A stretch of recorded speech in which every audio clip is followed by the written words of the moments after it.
The best. Yay! The best I was like ever. dancing. The camera wasn't on, but I was definitely jamming into the. I love the No whole- one can see it. I know.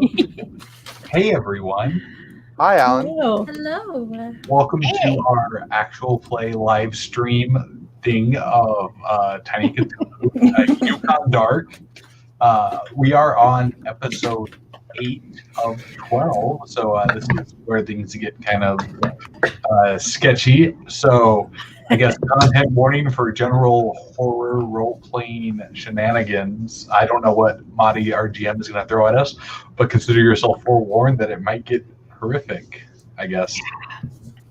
I'm back in Utah, so North Dakota, sorry, where I live. Yeah, I was like, wait, what? Back in Utah. Yep. I will be in Guys. Utah at the end of- but that's different. Back in North Dakota, so I am not broadcasting from a hotel room, which is really nice, all things considered. And we got the dogs back today, so I've been like playing with the dogs for the last like 3 Aw. days. Yay. Yeah, that's Happiness. basically all life is about. But yeah, so we're back. We're here for some cosmic horror shenanigans. I'm going to hand our show over to our GM, Madi Murdoch, to kind of walk us through introductions and the recap and all of that. So it's your show now, Madi. There you go. Awesome. Hi, everyone. I'm Madi Murdoch. I'm a freelance writer, and I am so excited for tonight's episode because last time we ended with our party deciding to burn some artifact books, and it didn't turn out so well. I mean, so far. We'll see how it goes. Spoiler alert. I feel comfortable saying it didn't turn out well. I feel It's not Yeah. going to turn out well. Yeah. Mhm. So let's go ahead and have everyone introduce their characters. We will start with Ashley and go around counterclockwise, or clockwise, not counterclockwise. Sorry. Cool. Alrighty. Well, I'm Ashley. I'm going to be playing Molly McGee, is her last name that I made up for her. So not McButter. I play Molly McGee. She's a new money dilettante, just kind of out to try and stay alive. Ashley, in real life, I like to play games and record them so that people can watch them. So you can find me on Full Metal RPG podcast where we talk about games, or Memory Alpha, which is another actual play for Tiny Frontiers. Awesome. Is that me? It's you. No, I'm Ryan, everybody. I'm playing Blue-Eyed Bailey. Blue-Eyed Bailey is kind of a con man. He's a swindler. He's a financier. He is an investigator. He gets in there and figures out people's dirty secrets so he can put pressure on them. He doesn't like want to be like a bad person. Like he's not gonna like murder someone or leave someone behind to die. But if he sees an opportunity to make a quick buck, he will take it. At whatever expense, really. So that's kind of why he's getting involved with everybody, because there are a lot of secrets here. We've been exposing some of those secrets. So far, none of them have led to money, but it's not over yet. So we'll see what happens. Totally. There might have been a little money last time. Oh, there But- was a gold, but I don't even know if it was real gold. It was probably cursed gold, knowing like my luck. So My name's Gina. I love playing role-playing games and have played and streamed and podcasted for about a decade. When I discovered, shortly after I discovered gaming, I play Katie McGraw, who is a mystic, just discovering her sorcery, her powers of sorcery. I mean, she didn't think she had them.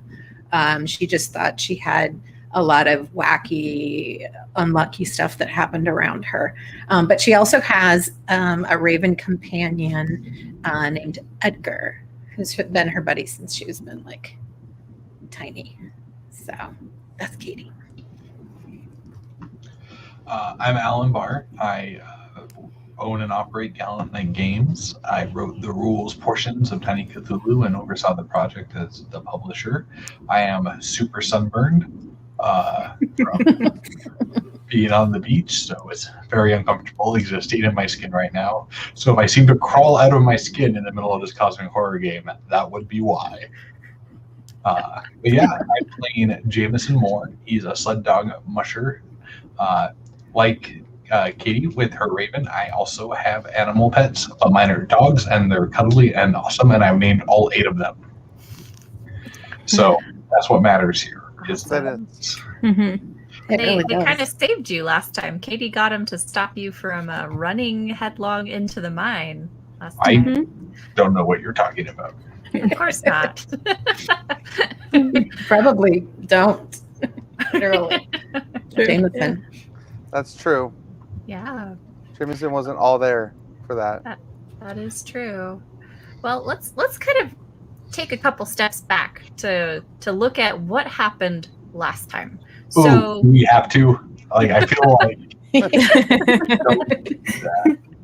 well, I mean, there are a couple things that you learned that were really important that we should probably recap because they might be important That's in the true. next couple of episodes. Yeah. So okay. last time you actually were able to open both of the magical books that you found. So the first one was the one that was owned by Delilah Whitaker, and that was called the Alchemical, or the Germinations of Alchemical Truths. And from that book, you learned essentially that there was some sort of transmutation spell, an alchemical spell that would turn stone into gold for a short period of time. It also kind of talked about some sort of doorway spell. You saw a drawing of a doorway, which was also a icon that you saw tattooed on the back of Curtis, the bounty hunter's neck. Okay, so that was that book. And then we had the other book, which is Laughter from Beyond the Sky, which was kind of that creepy book that the preacher was using to perform these rituals on all of the townsfolk, right? And from that one, you learned a couple of very interesting things, including the fact that you needed, for whoever was performing some type of ritual, you weren't sure exactly what ritual it was, but you needed death.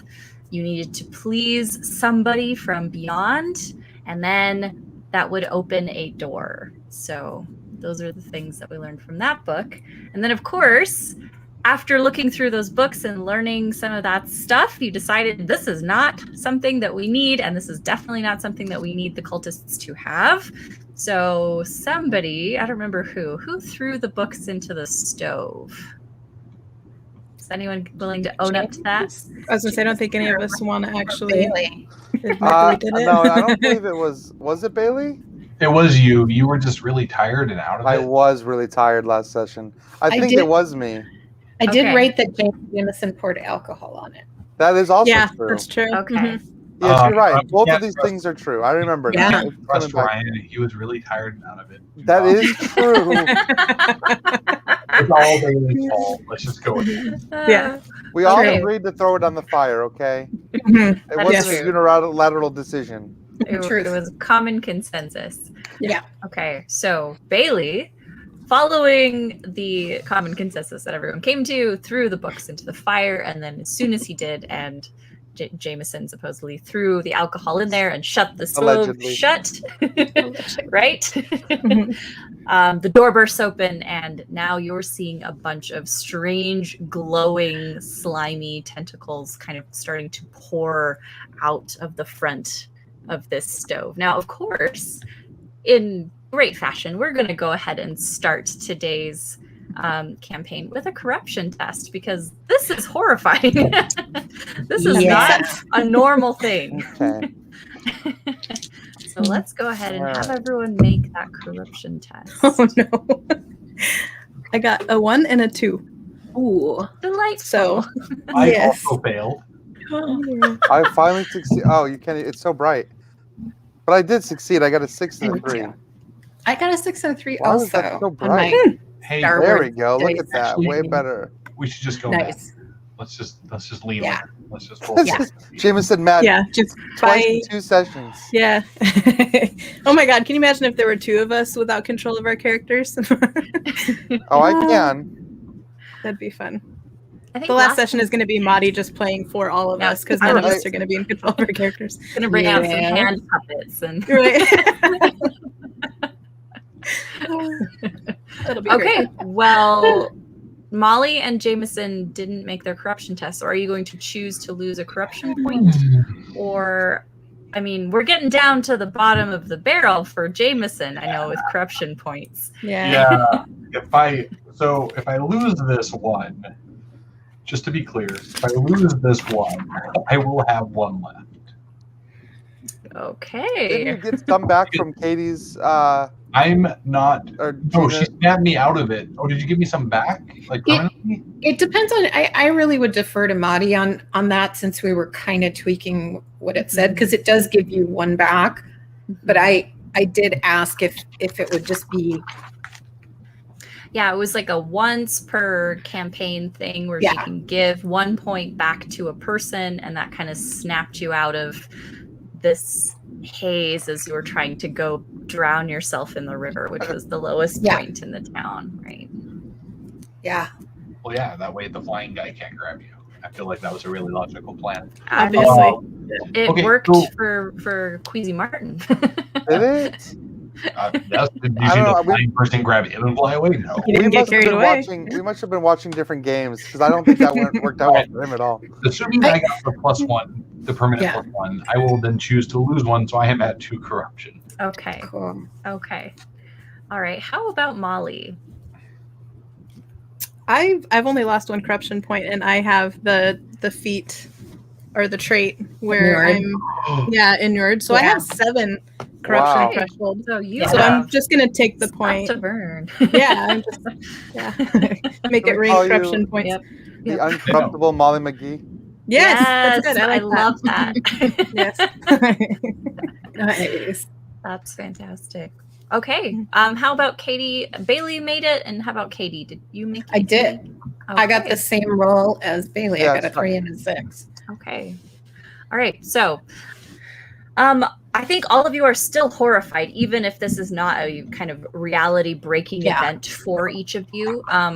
What you're seeing is, like I said, maybe like 7 or 8, just like very muscular, slimy-looking, glowy tentacles. They burst open the stove door. They start crawling down onto the floor, and as far as you can tell, they're kind of like jiggling, like they're trying to figure out how to move.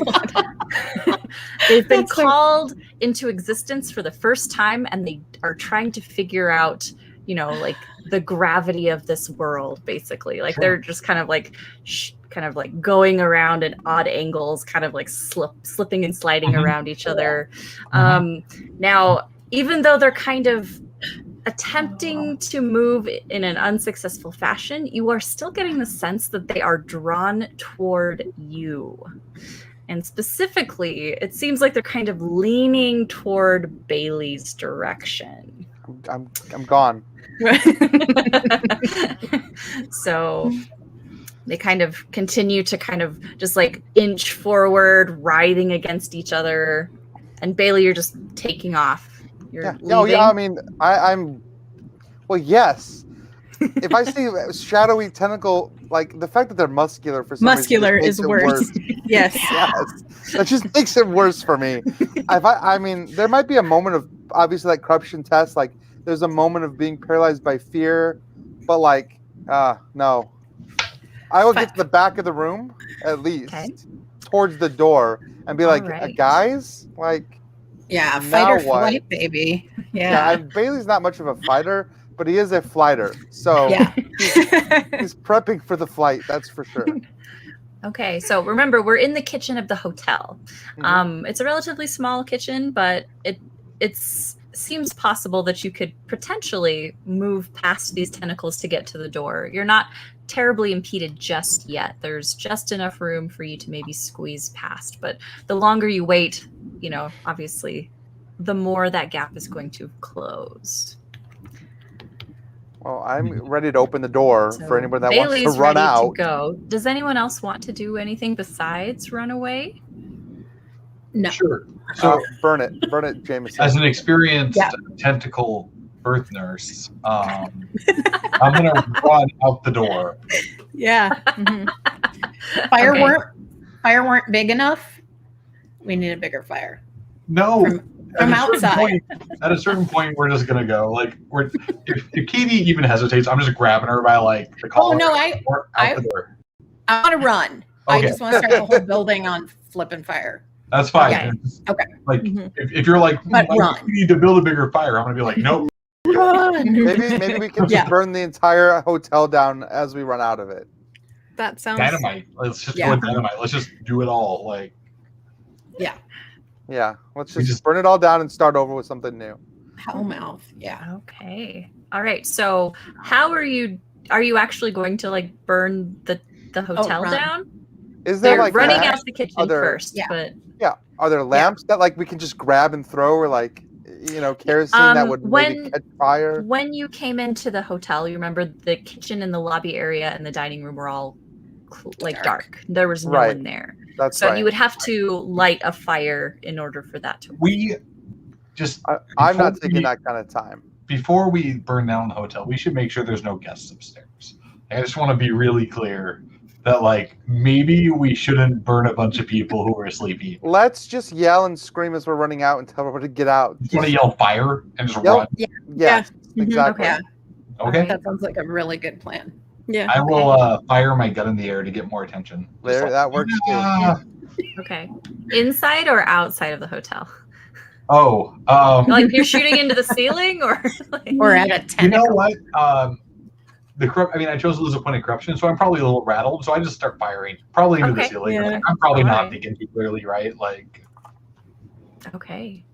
All right. So Yeah. all four of you are able to scramble out into the dining room away from the kitchen. You can kind of hear this like slurping noise as the thing kind of starts hitting up against the door of the kitchen, trying to get out. You all yell fire, and Jameson starts shooting. After that, do you kind of wait to see if anyone comes downstairs from the hotel kind of rooms up above, or do you just leave the hotel immediately? No. We tried to warn him. I feel my conscience is appeased. Let's get out of here. Mm-hmm. Mm-hmm. Yeah. Yeah, Okay. I kind of feel that. All Mhm. right. Yeah. So you rush into the street. It is pitch black outside. It has been night for several hours, right? You've been kind of wandering around in the dark, doing all kinds of things. As you get into the street, you notice that there were a couple of people, they were miners, kind of sticking around to guard the creature that you killed last time. And you notice that those people, they immediately rush up to you and they're like, "What's going on? We heard gunfire." Yeah, who gets there first? I would just yell, "There's another creature." Because that's exactly that's what I would. Okay. As I keep running, Yeah. like, there's one in there. Like there's one in the hotel. Okay. You can kind of see, as you're kind of pointing to the hotel, that there's a glow starting to kind of get brighter in through the window of the hotel. And so you can definitely tell that these tentacles have made their way out of the kitchen and starting to move through the dining room. Again, supposedly, Bailey, you feel like they are definitely coming toward you. Then I'm gonna keep going. Okay. I don't like this So- feeling, everybody. The miners, including Duff, who's there, he kind of looks at you and says, "There's another thing like that," and he points back to the winged beast that's kind of still laying in the street. Yes, there is. Need to know basis. Not gonna confirm or It deny. is in there. It is chasing us, and we are running Okay, where are you running? away Away. across the street. I mean, probably not like it's not like one of those like I'm gonna run until I can't see the town anymore, but like out Mhm. of the hotel, Yeah. across the street, put some distance in between it. Okay, Let's, so let's to not be kind of hasty. This running till I can't see the town anymore plan. Like I want to talk about that. Yeah. If we wanted to go up to Katie's cabin again, because the hotel is next to the mountains, if we went out and then just shot north. I don't. I don't necessarily want to leave that far. I want to burn it all down. The whole And time. I would be, or at least the hotel. It'd be like Uh-huh. dynamite, more alcohol, fuel on the fire. We got to burn it down. Better hurry before it gets out, though. Yeah. It's moving quickly. hmm it definitely is. Well, I mean, I support you doing that, but you better do it quick. Is there dynamite? Anybody? There is dynamite, but it's over by the mine, so you'll have to go over to where the mine is. Cool. Okay. Up to you guys. I'm not gonna. I mean, I'll help, I guess, if it's people were like, go get dynamite. But I'm not gonna be. You know, I'm okay with the plan to just run. Like, I'm okay with that. Okay. Duff kind of overhears you. He says, "You need dynamite? I know where it is. I can go get it." Well, Yeah. Sure. Jameson. Why? I'm not Well, the- you're the expert at blowing things up out of all of us. So Why would you assume that? I mean, I mean, You've got Duff a wife. is You've probably been to the expert. well, okay. I mean, yeah. Duff, do you Sure. think this is a good idea? I mean, let's burn it down. Let's blow it up. okay. Whatever we Fine. have to do to keep that monster out of the town. The real monster in town is the mayor. Okay, That's- well, for that's right the now, real- let's worry about this monster, and then we can worry about that monster. No, Let's do- I don't. Are you suggesting we burn down the mayor too?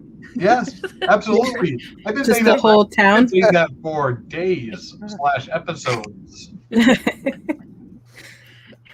It definitely has come up. I mean, Yeah. I'm not exactly opposed to that idea. Are we going to saying. just take down the hotel, or are we taking down the whole town? I mean, What's the just the whole- intent? I don't think we need to burn down the whole town Just the No. north side of the at street. this point. Hold up, y'all. All right.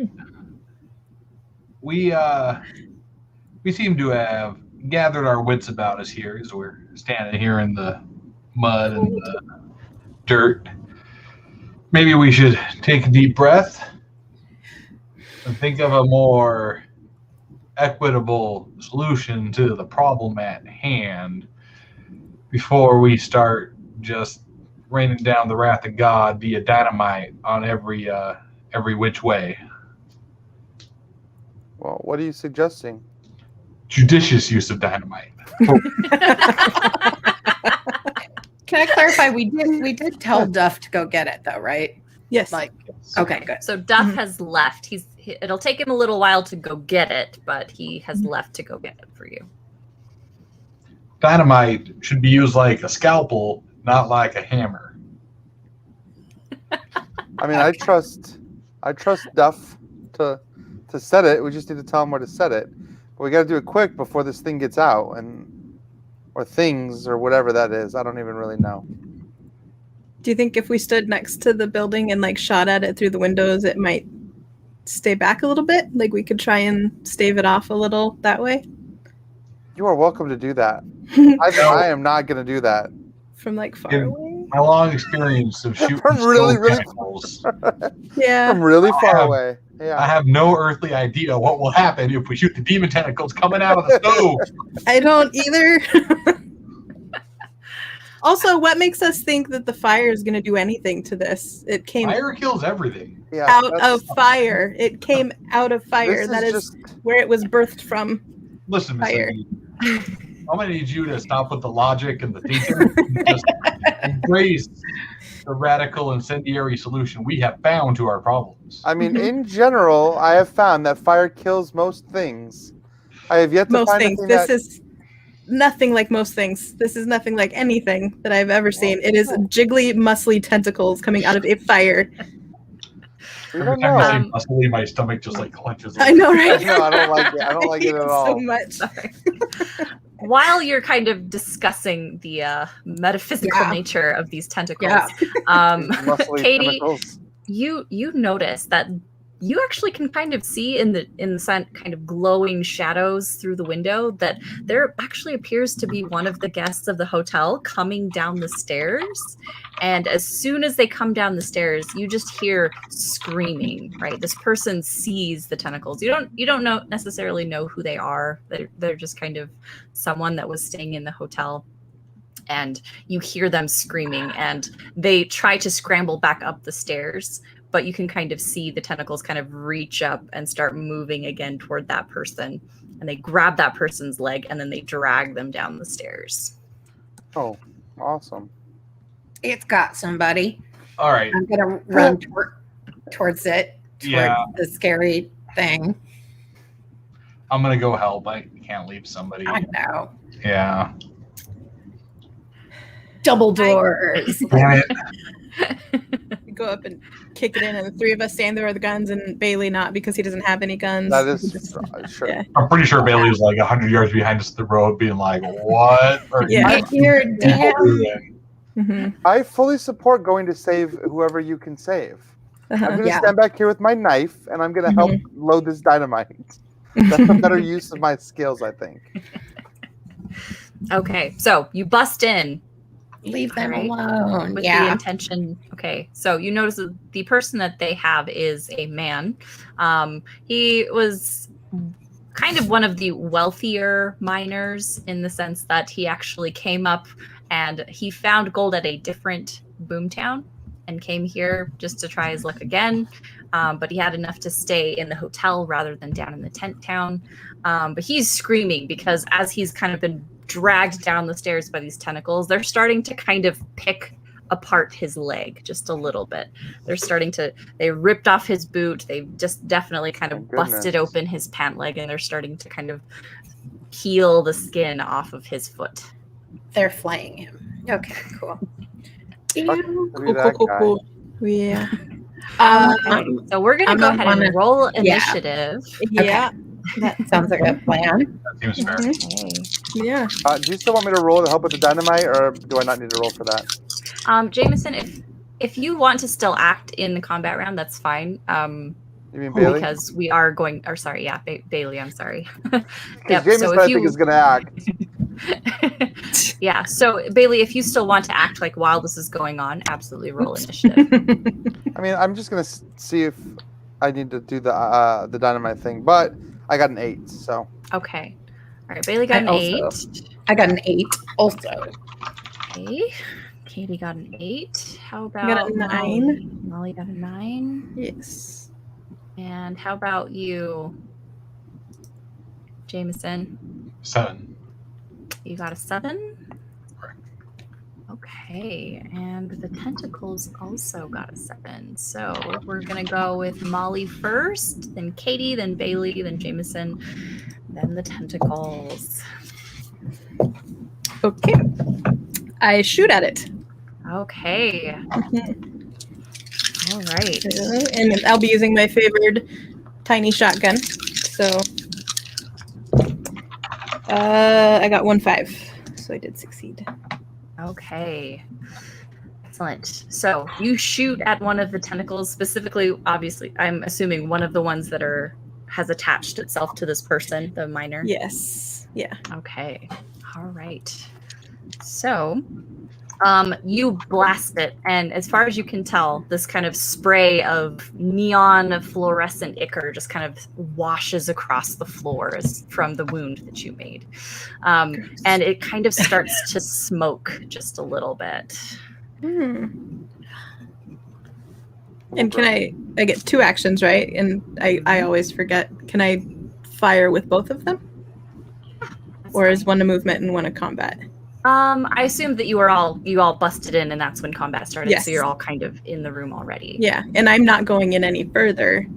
To be clear, not going Okay. in. Okay. So yeah. All right. So go ahead. I got another 5. Okay, excellent. Okay, so another kind of spray of this like fluorescent ichor just kind of goes on the floor and again starts to smoke. All right. Okay, Katie, it's your turn. I'm gonna try to take a shot at it also. All right. Okay. Nope. I did not hit it. Okay, so one of the tables perhaps Yeah. got in the way because we're in the dining room. Or it's So you- flailing. Yeah. Probably is. Playing. Awesome. But yeah, I missed it. Okay. All right. Anything else you want to try to do? Probably just give myself adequate cover for continuing to try to attack it. So like if there is a table nearby, like throwing the Okay. table over and getting behind it or something. Not that Sure. the tentacles can't go wherever they darn well please, but Mhm. all right. Yeah, the dining room is full of tables. There's a little bit of a counter space between the door to the kitchen and the dining room, so you could hide behind there as well. And then, of course, in the back corner, there is Mr. Lambert's office that has a door to it as well. Okay. Okay. All right, Bailey, you're outside and you just hear screaming and gunshots, and you see this kind of like bright flickers of like strange neon colored lights every now and then. You, as you're looking down the street, you can't really see Duff yet. It's pitch black over in the direction of the mine. So he's not back yet with the dynamite. Not yet. The mine is a little bit of a walk, and he, of course, has to pack it all up, put it in a cart, and then bring it back. So it is going to take a little bit of time. Is there anything like nearby that can be used as a weapon, or like something that I can like pass them ammunition, or just something to help them with the shooting, so they don't have to like slow down their fire? You know what I mean? I mean, you potentially could get something out of their bags or something, I suppose. But there's nothing like in the street. Like there's no like ammunition just lying on the ground in the street. Yeah, I'm gonna go dig through their bags for ammo and keep passing the ammo as they're shooting. Okay. Let's keep the supply chain going, and I'll keep watching for Duff, because as soon as he gets back, I want to go grab the dynamite from him. Okay, excellent. All right, Jameson, it is your turn. All right. So is the miner or whatever we're calling them, are they still being grappled by tentacles? It was being grappled. He was being grappled by 2 tentacles. Molly shot one and wounded it. Katie shot at another one but didn't hit it. So it is still grabbing this person. Yes. Right. I'm gonna rush in there with my Bowie knife, and I'm gonna hack at the tentacles. Oh my goodness. Okay. Since shooting doesn't seem to work. Okay. Roll to see if you can do it. Oh, I totally did not succeed. Nope, nothing. Okay. So, how do you want to interpret this? Do you miss, or do you? I'm comfortable saying the tentacles and I just kind of fence with each other for a while, you know, gain the advantage. Got it. Okay, so they sense some type of danger and move out of the way, and they refuse to be cut, so they're kind of wriggling and moving out of the way of your knife. Okay, now it is there anything else that you wanted to try to do on your turn? I moved and I attacked. I'm done. Okay. All right. We are at the tentacles. All right.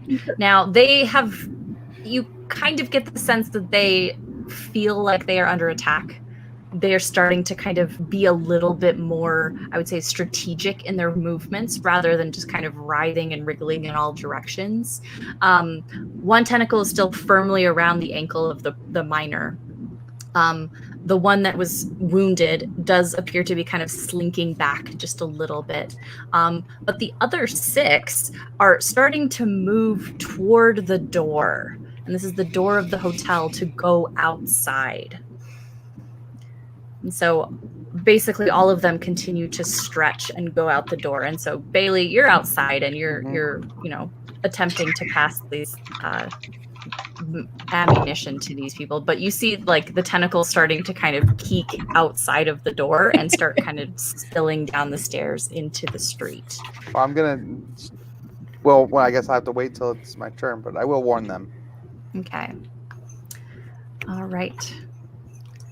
Okay, so that's what they are doing on their turn. Okay, so Molly, it is your turn now. You feel like your gunshots were successful in that they made the tentacle let go of the miner. But as far as like wounding the thing, you're not sure, because it doesn't seem like it feels or registers pain in any way. It definitely looks like it's bleeding this ichor, but it doesn't look like it's slowed it down. It just has made it react. Okay. Is there like an axe? Well, first of all, where are we standing? Are we standing at the door that the tentacles are starting to come out of, or are we somewhere else? I assumed that you were all kind of like in the dining room. between between I guess like more toward the stairs that lead upstairs to the rooms, because that's where the miner was. Okay. So there is the door that leads outside. You're kind of next to it. Okay. And then you're across the room from the kitchen door that these tentacles have kind of spilled out of. Okay. So there's probably not an axe in the dining room. Probably not. No. So, okay. Because if I was outside, I was going to ask if that was around, but I will. Does it seem like there's a central thing connecting all of those tentacles to each other, or is it just? You can't tell. As far as you can tell, they're just stretching really, really far from the kitchen. So if there was some type of body that these tentacles were attached to, you haven't It would seen be in yet. there. Okay. Is it between me and? Well, yeah, because it's coming out of the kitchen, so it would be between me and the kitchen. Okay. Is there a clear path into the kitchen, or is it basically blocking the way in? I promise I'll do an action after this. No worries.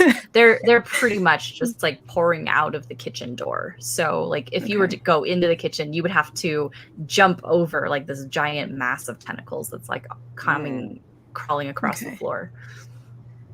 Okay. I'm going to shoot toward where they're coming out from. So where I'm standing from, I'll shoot that direction.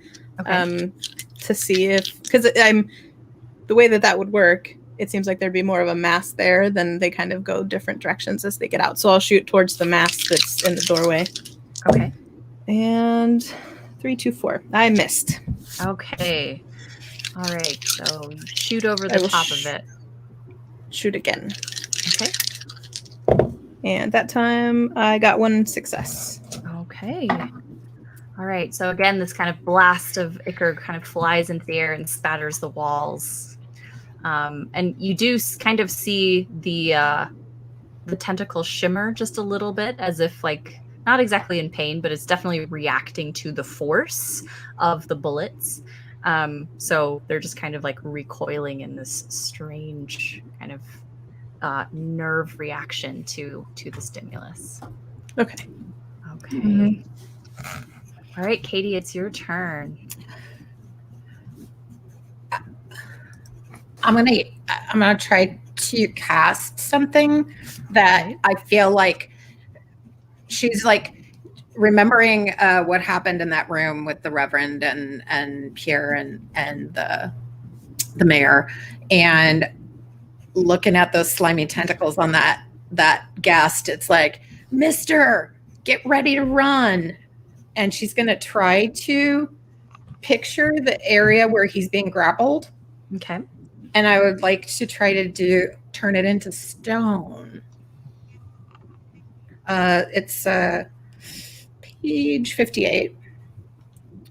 There is a alchemical adjustment. All right. So you're trying to turn the floor to stone? Nope. The part of the tentacle that's grappling. Ah. Okay. So it's not going to significantly impact the entire tentacle, but I'm trying to buy this guy a moment where he can get the heck out of there. Awesome. Okay. That's cool. We're going to assume, because this is an alchemical adjustment, that this is maybe something that you kind of learned how to do by looking inside of the germinations of alchemical truths just a few minutes ago. Kind of thinking that, which is a little creepy, but what can you do? Okay. That book was pretty straightforward. They're like, this is yeah. Okay. Well, and they were using it, right? Or one of the books to do exactly that, only make a precious metal. So excellent. Okay. And you kind of watched them do it. I got 1 success. So I got a 1 and a 2 and a 5. So I get to roll with an advantage on that particular dealio. Okay. So you are able to do this. And because you made your corruption test, you don't feel any worse for wear having done this. You definitely feel like you learned some kind of strange truth from that book and from watching the preacher do it, and you're able to kind of mimic some of those strange gestures that you saw them do through the crack in the door down in the basement in Barden's house. And you're able to, kind of mimic that to the point where you feel some type of power leaving your hands, and it immediately turns the tentacle right in front of you to stone. And you're right, it is about a cubic meter as far as the range or the area of effect for this strange spell that you're casting. So it definitely is not the entire length of the tentacle, but it absolutely stops the thing in its tracks. It turns to stone. It doesn't move, and in fact, it is now just kind of curled around the miner's leg, but is no longer moving or hurting him in any way. So it's like, run, mister. Okay. He tries to pull his leg out, but it's kind of wrapped up still in the tentacle, but now it's stone. So it's just kind of like there's like a stone hand grabbing him. Okay. So. Excellent. Okay. Anything else you want to do? No, but out of curiosity, well, I guess how close, I didn't really go close, so I'm not really that close to him. I'm curious about how the rest of the tentacle reacted, and I don't want to give you ideas, but how did the rest of the tentacle react? Because yeah. So it definitely, like, the stone section immediately severed whatever it was kind of attached to. So it's no longer kind of attached to the monster. It was almost as if it ripped itself free from the stone, and now there's kind of this like bleeding stub of the tentacle left connected to, or it was connected to this kind of stone section. Awesome. Thank you. Excellent. Okay. All right, Bailey, it's your turn. Yep. Well, how close is this stone to like the living tentacle? Just within inches, like it just barely kind of just severed it, and then it's kind of like moved away from it. So I really don't want to go help that guy, because if I do, like I'll be very close to the tentacles. Is that right? Yes, the tentacles are very close to the person still. And no sign of the dynamite? Not yet. Okay. And the tentacles are still coming down the stairs and out the door behind everybody else, right? Yes. Okay. And you have the sense that they are specifically trying to reach you. Right. So I'm gonna go away from it. I'm gonna kite. That's what I'm doing here. I'm just gonna run and let them chase me. And I'm going to yell, because Jameson is probably closest. And I'm going to yell to Jameson as I run by and be like, Jameson, there's more this way. I'm going to point to the front door as I run the other way. So hopefully, if they come out of the door after me, Jameson can get a good shot at them. Okay. That's like my goal. We'll see if that works in theory. So you're running out of the hotel into the street? Yes. Well, they're coming out of the front door of the hotel, right? Mm-hmm. Yeah. That's exactly. So, let's see. I assumed you were still outside of the hotel because everyone else went in, but you stayed outside. I am, but I didn't know if is there only one door inside the hotel? Yeah, like I don't know if there was like windows, if there was like other ways I could shout at Jameson. Yeah, there are windows. There's like glass windows. But there's only like one front door.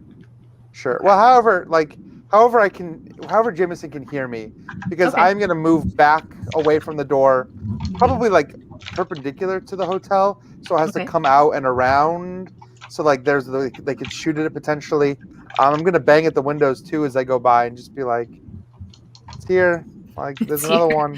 Awesome. You're being choosy, baby. Excellent.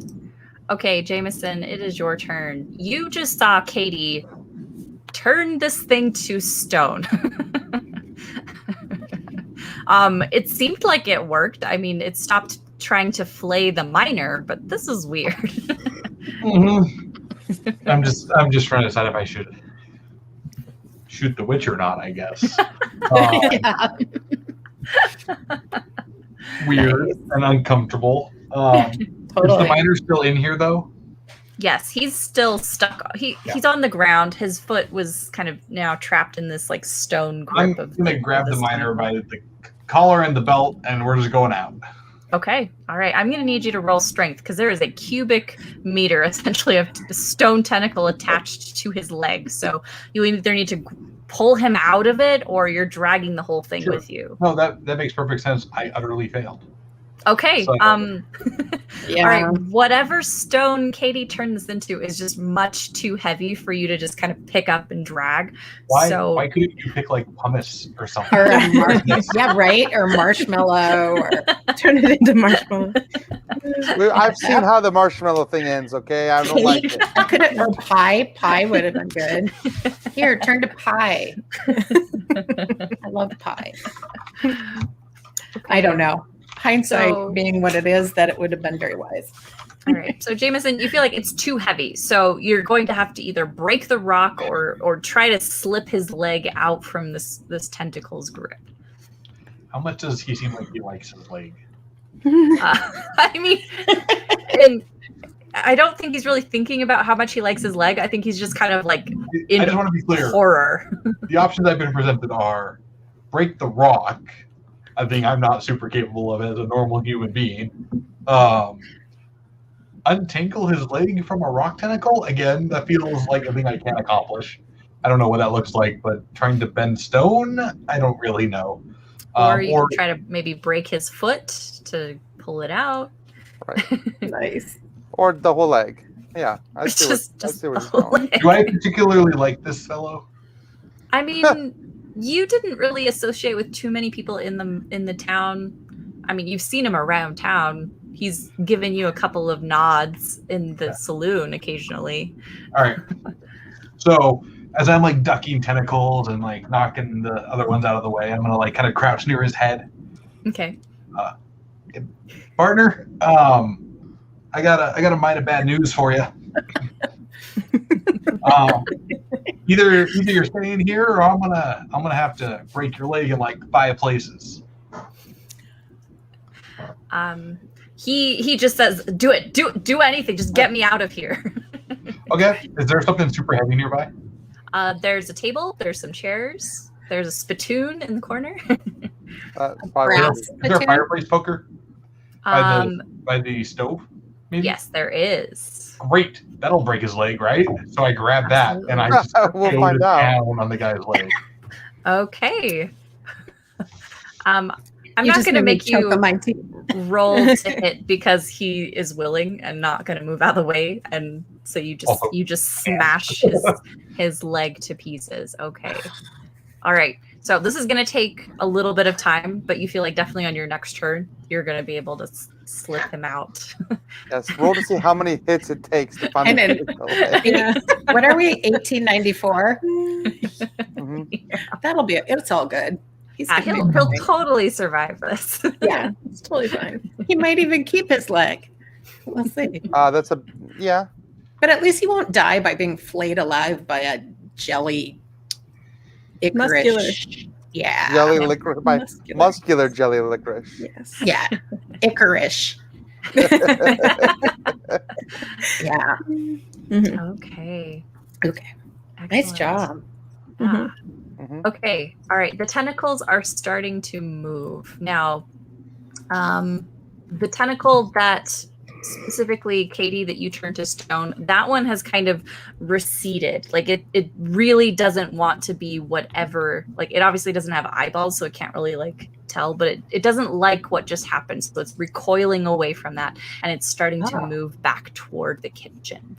The other 6 tentacles that are going after Bailey, half of them continue to go after Bailey, but Bailey, as you're outside and you're noticing, you can tell that some of them have actually started to branch away and are going down the street in the direction of the mine. Okay, well, that's not the worst news for me. I mean, I'd rather they were going to the mine than me.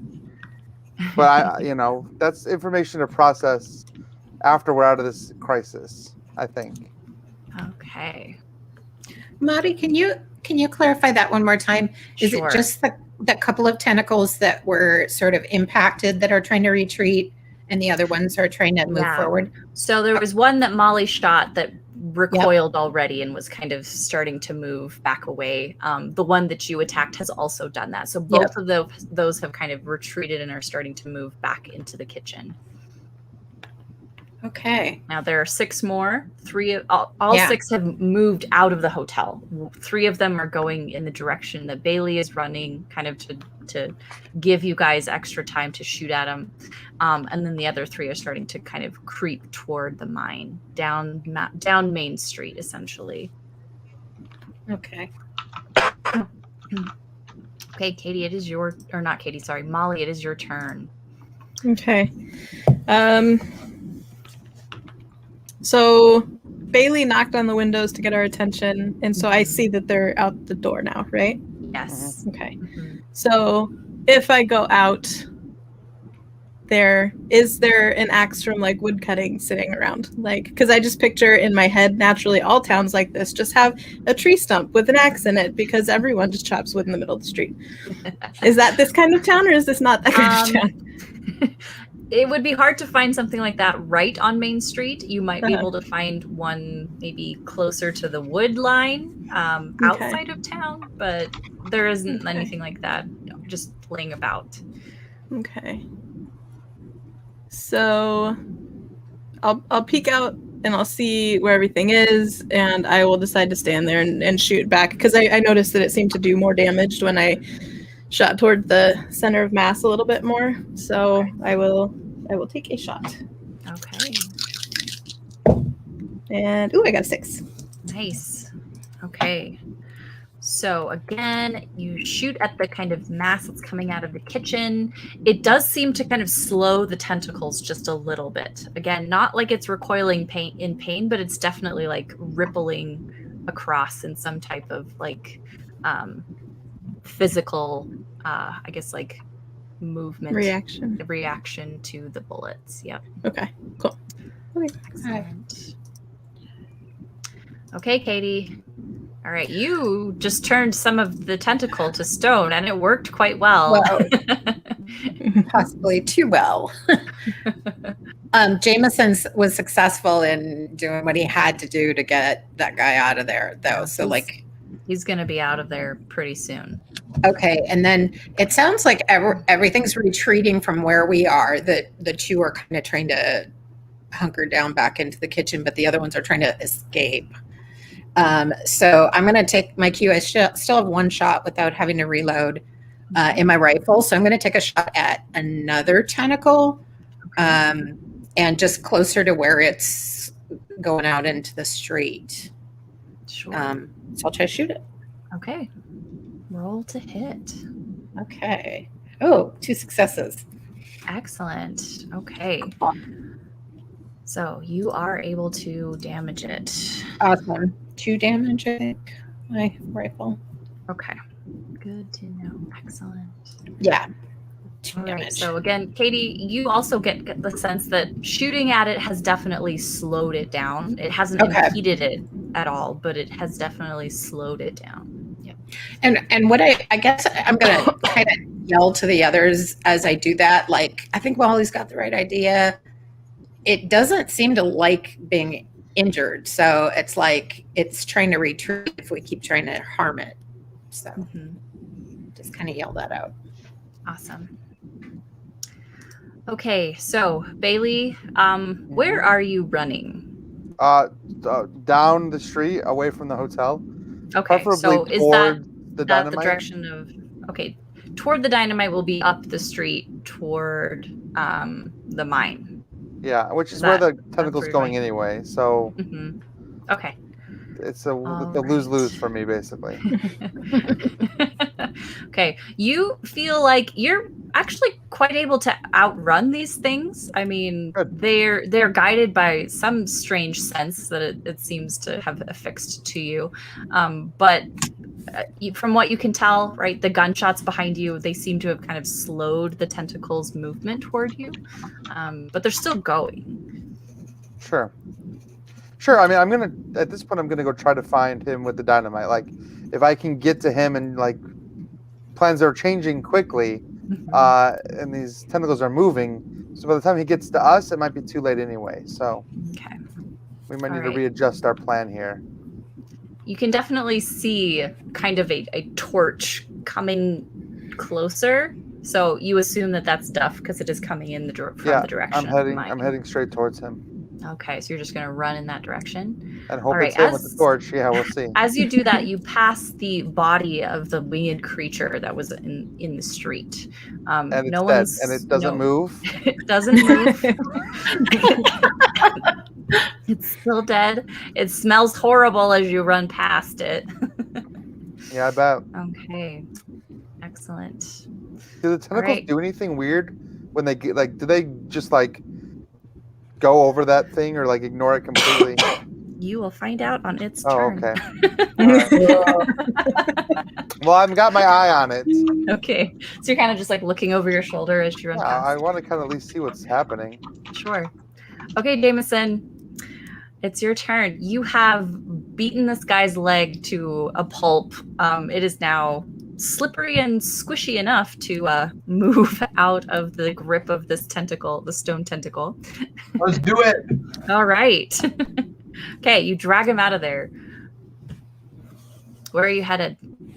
From the hotel to the street. I mean, I don't know. Just as far away as I can get this poor fellow as easily as possible. Okay. In order to exit the hotel, you'll need to kind of jump over this mass of tentacles that has poured out of the front door.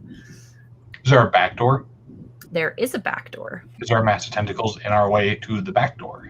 The back door is through the kitchen. So, or not through the kitchen, past the kitchen. So you'll have to, again, jump over that mass of tentacles as you pass the kitchen to the back door. Either way, we're just going through the massive tentacles.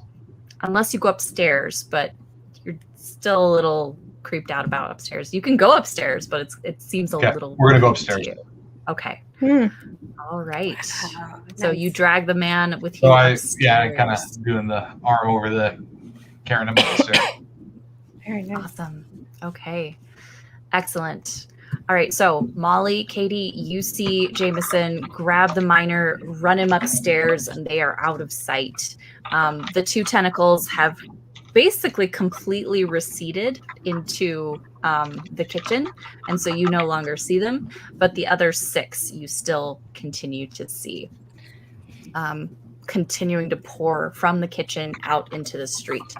Now, Bailey is the only one that sees this because he's outside and he can tell. But essentially, Bailey, what you notice is that the tentacles, as they're going down the street toward the mine, they stop at the corpse of the large winged creature. And they kind of pause a little bit. And then you notice that they start to kind of wriggle through the kind of folds and nooks and crannies of this thing, as if it's studying it, trying to figure out what it is exactly. And then suddenly you start seeing the tentacles start to sink inside of the body. It is moving through the bullet holes and the knife wounds, trying to like find its way into the carcass of this thing. And I'm not sticking around to find out what happens when it figures this out. I'm going even faster now towards that light. I'm like, I am out of here. Okay, excellent. All right. Now, Molly and Katie, you're noticing that the tentacles, they're actually starting to kind of get really narrow. You don't know why, but suddenly, like, it's as if you're getting toward the tail end of a snake. The middle part was really muscular and beefy and thick, but suddenly they're starting to kind of taper off as they continue forward. Okay. Okay, so That's Molly, okay. it is your turn. Bad news. Okay.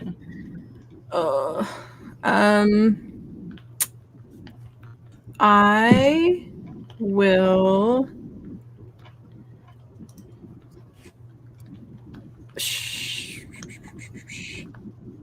I'll shoot at it again. Okay. Yeah, the biggest part. So would the biggest part still be that one area, or since all the rest of them are going through a door, it's probably the biggest mass is going to be the one in the doorway now. Yeah, it's With definitely starting to move toward the door. Okay. So I will shoot there.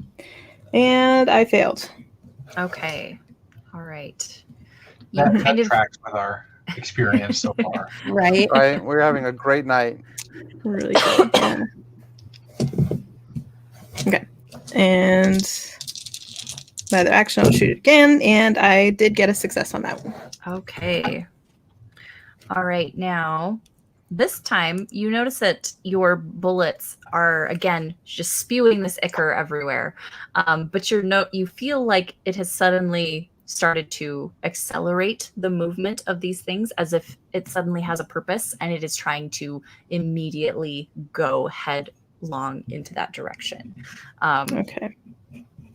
So it's starting to move away from you quite quickly. Okay. Katie, it is your turn. I'm gonna move out of the hotel towards where the 6 tentacles are kind of going in a couple different directions, right? So in order to get out of the hotel, you'll need to kind of jump over the tentacles as they're kind of still in the doorway. Or you could go through the back door, which will have you jump over just a smaller clump of tentacles. Or can I use the butt of my rifle to break open a window Absolutely. You and absolutely get through a can do that. window? Mhm. Okay. I would like to do that. Okay. And I also have to reload. So once I'm successfully outside, I think that's when I would choose to try to reload. Excellent. Okay. So you go out into the street after busting the glass out the front window. Yeah. And you, okay.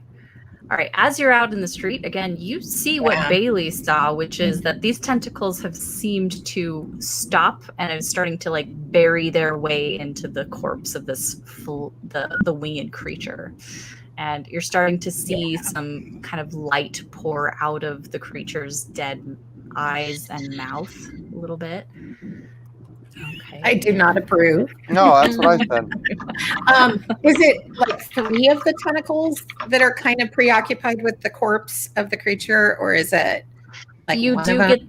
get the sense that 3 of them have buried their way deep into them. The other 3 were kind of still like going after Bailey, but a little more half-heartedly going after Bailey, whereas the other ones were definitely like burying into this thing. So gross. All right. Okay. So noted. Ew. Okay. All right. Okay. All right. Bailey, it's your turn. You can absolutely see the torch getting closer and closer. Okay. Can I actually reach him? Yes, if you run your fastest and hardest, Well, you I'm gonna absolutely run. can. I'm Okay. running. All right. So you make it to the torch. You see Duff. He's kind of just like trying to hold the torch while like he has like this little 2-handed kind of wheelbarrow looking cart, and inside of the cart he has a bunch of dynamite. Now this is very dangerous. I mean, he has a lit torch right above a whole like box of dynamite. So like he's either acting bizarrely or like he is just scared out of his mind and is just trying to do this thing that you told him to do. Well, I trust he knows his dynamite, so I like might question it, but I'm also like, oh, that's weird, but okay. Okay. He must have a reason for it. I'm gonna run to him and be like, change of plans. That way is bad. Don't go that way. And he kind of like looks over your shoulder and says, what's going on over there? And he kind of points to the now glowing back creature. Yes, I don't know. Let's not stay around to find out though. We need to get that dynamite somewhere away from these things and just, I don't even know, somehow blow it up. Just get rid of it. And he says, well, how are we going to do that? I don't know, but we got maybe 5 minutes to figure it out. I don't know, I wish I had an answer, but all I know is it's coming close. So let's not go this way.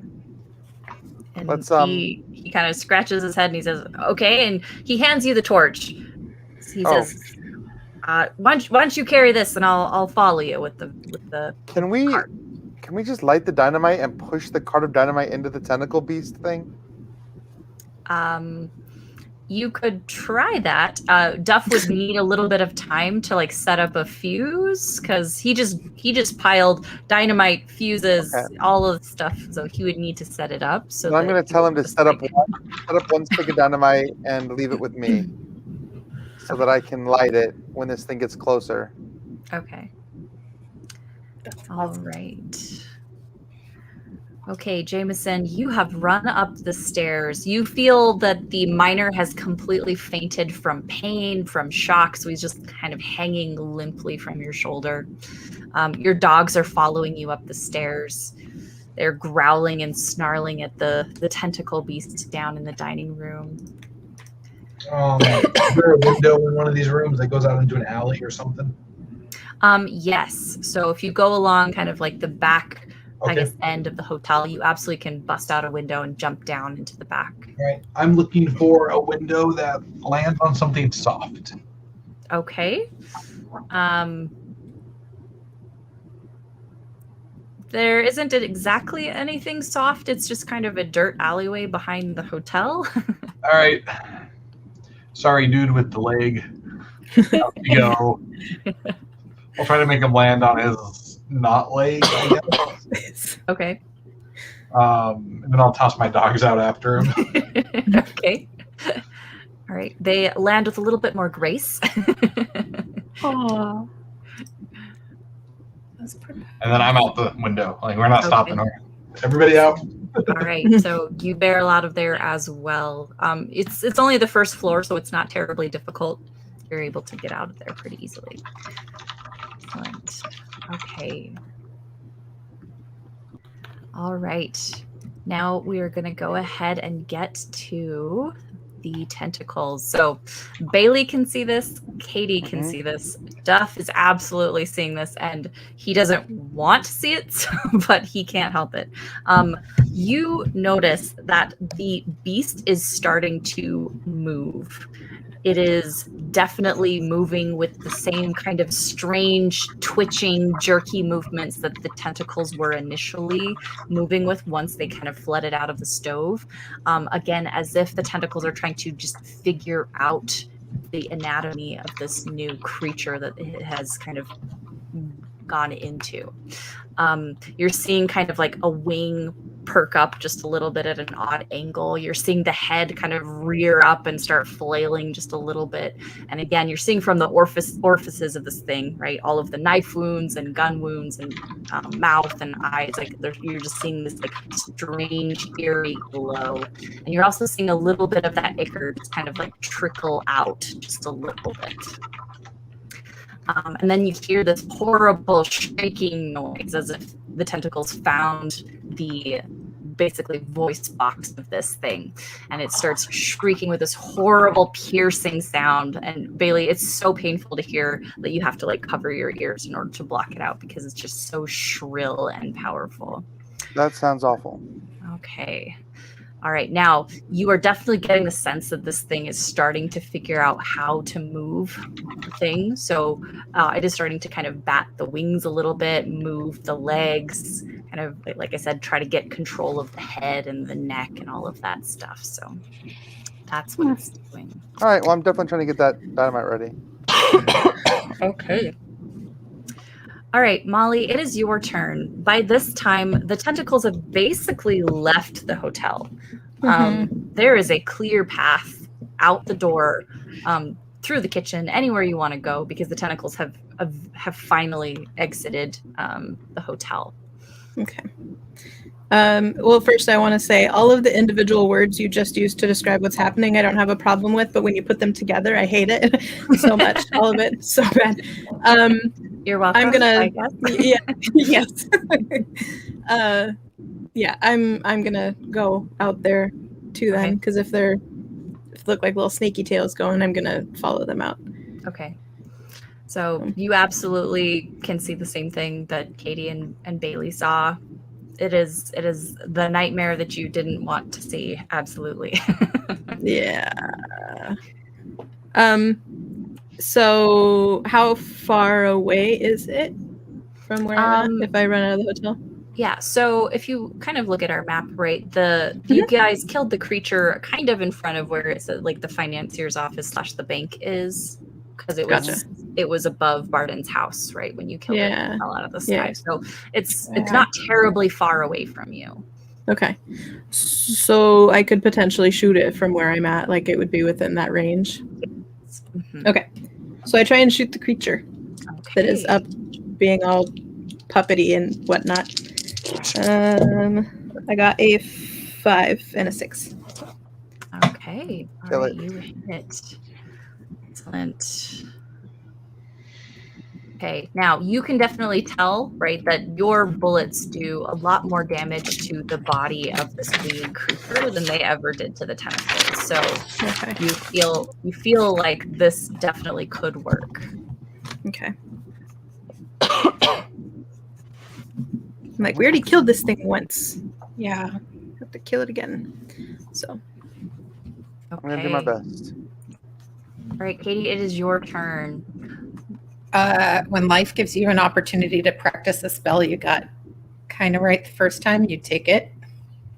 I'm going to try to do the same rock thing to transmute the mass of the center mass of the creature that's being reanimated. Okay. Into stone. All right. So go ahead and make your corruption test. Come on, baby. I got 1 success. Okay. Even rolling at advantage. Yeah. Okay. All right. Okay. You absolutely are able to cast the spell, and it flies down the street and it hits the creature, and it does turn part of the creature to stone. And as it was trying to kind of rear up and move, suddenly it kind of just stops and kind of plops down. Part of the body has completely turned to stone, and it's kind of just like suddenly too heavy. And this thing is kind of trying to move unsuccessfully. Awesome. Is anybody close-ish to Katie, or? Molly has come out of the hotel now. She came out the front door, so she is next to you on the street. Bailey, you can see Bailey and Duff on the other side of the creature. They have what appears to be a torch and a cart of some kind. If anybody in the presence of Katie having tried to do anything that Jameson days ago called magic would have noticed her discomfort with it until probably that moment where like her body language is total, like she's kind of owning it. Like, I don't exactly, because it's like, do we really want that? I don't know. Then the other thing I think I can do, because I'm not gonna, is I want to call Edgar, because he's been kind of MIA. So I want to call him to me. So, and I believe that's kind of the way that works, is if I call him, he's going to come. So, but we can deal with that next time. Awesome. All right, Bailey, it is your turn. How's that fuse coming? Okay, Duff feels like he has a fuse. It'll give us. He asks you how much time should I give us? I don't know. Not much. Not much, like 10 seconds. Like 5 seconds. That's all I need. 5 seconds. Okay. And again, Duff he's a career miner. He knows what he's doing. He's able to measure out the fuse, get it set up to connected to the dynamite. And he hands it to you. I'm going to light it and throw it at that winged thing as it starts to like come back to life. Okay. Excellent. Well, I'm assuming this will be a roll. This will be a roll because you are throwing something at another thing. Is it? And what are you throwing exactly? You're throwing one stick of dynamite? You're throwing the cart of dynamite? No, just the stick of dynamite. It's just one stick of dynamite. Okay. I got a 6 and a 2. Excellent. All right. So you are able to throw that stick of dynamite, and it lands successfully by the body of this creature that is now kind of weighed down and struggling up against like its sudden stony bulk. Katie gave it a nice vest of concrete, basically. Yes, hopefully that will let it not escape. Okay. Excellent. All right, Jameson, it is your turn. You hear gunshots in the street. You heard that horrible screeching roar of that winged beast that you were very sure that you killed earlier. Well, Jameson is a man who doesn't like to leave things he kills still alive. Oh. Fire puppies? Yeah, that wasn't a dog. No, It sounded like a I don't know seal. what that was. What?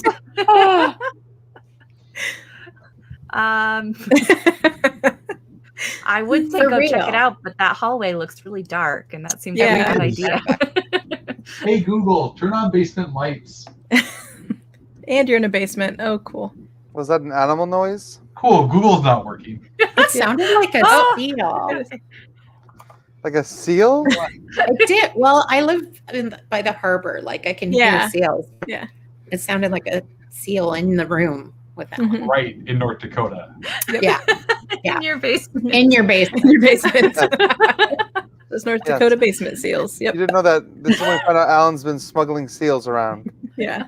That's why you went to the beach on vacation. Uh-huh. It all makes sense. It's all coming together. Well, Wow. Jameson is a man who creepy sounds that he doesn't expect aside, doesn't let things he killed get back up. Okay. So I'm gonna run around the building, and if I see this thing moving, I'm gonna put as many bullets into it as I can. Okay. All right. So you are definitely able to kind of whip around to the front of the hotel. You are on Main Street. You see this thing moving, struggling. You saw Bailey throw something at it. You're not sure what that was. And you shoot it. Okay. All right. Go ahead and roll to see if you hit. Finally, something I'm good at. I am successful. Excellent. Okay. You take a shot and you fire at this thing. And again, just like Molly, you're noticing that, right, this winged beast is susceptible to bullets. You kind of hit it and it kind of, the muscles and skin that you shoot at kind of just like basically kind of explode with the bullet as the bullet tears through it. And you're starting to see again kind of that hickory glow of the tentacle kind of shoot out of the wound. Okay, excellent. Well, we are going to go ahead and have the tentacle creatures go, and then we'll take a break real quick after that. So basically, the tentacle creature inside of the body of this fallen winged thing it started to kind of successfully move the creature, but after Katie weighed it down with all of that weight, it's suddenly starting to need a little bit more help. So Bailey and Katie, you can kind of notice that the three tentacles that were going after Bailey have suddenly retreated, and they have definitely started to go into the body of this beast as well to kind of bolster it up. And so despite the weight of this stone kind of carapace that it's now wearing on the front of it, it is starting to successfully rear up and the wings are starting to beat. Okay. So that is what it's doing. So we're going to go ahead and take our break now because it's been a little while. So we will be back in about 7 minutes to see how this ends. Okay. All right. Okay. See you in a Cool. bit. All right.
I have investigated and solved the mystery of the noise.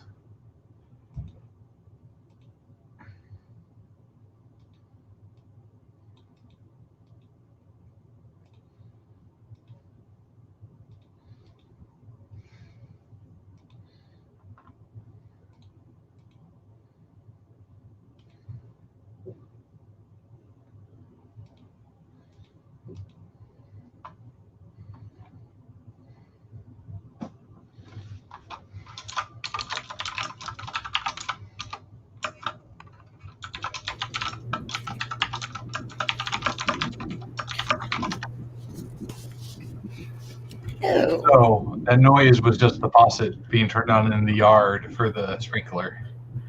My right here is the outside wall to the yard. Yeah. And I'm in the basement. Oh, So it's like right there.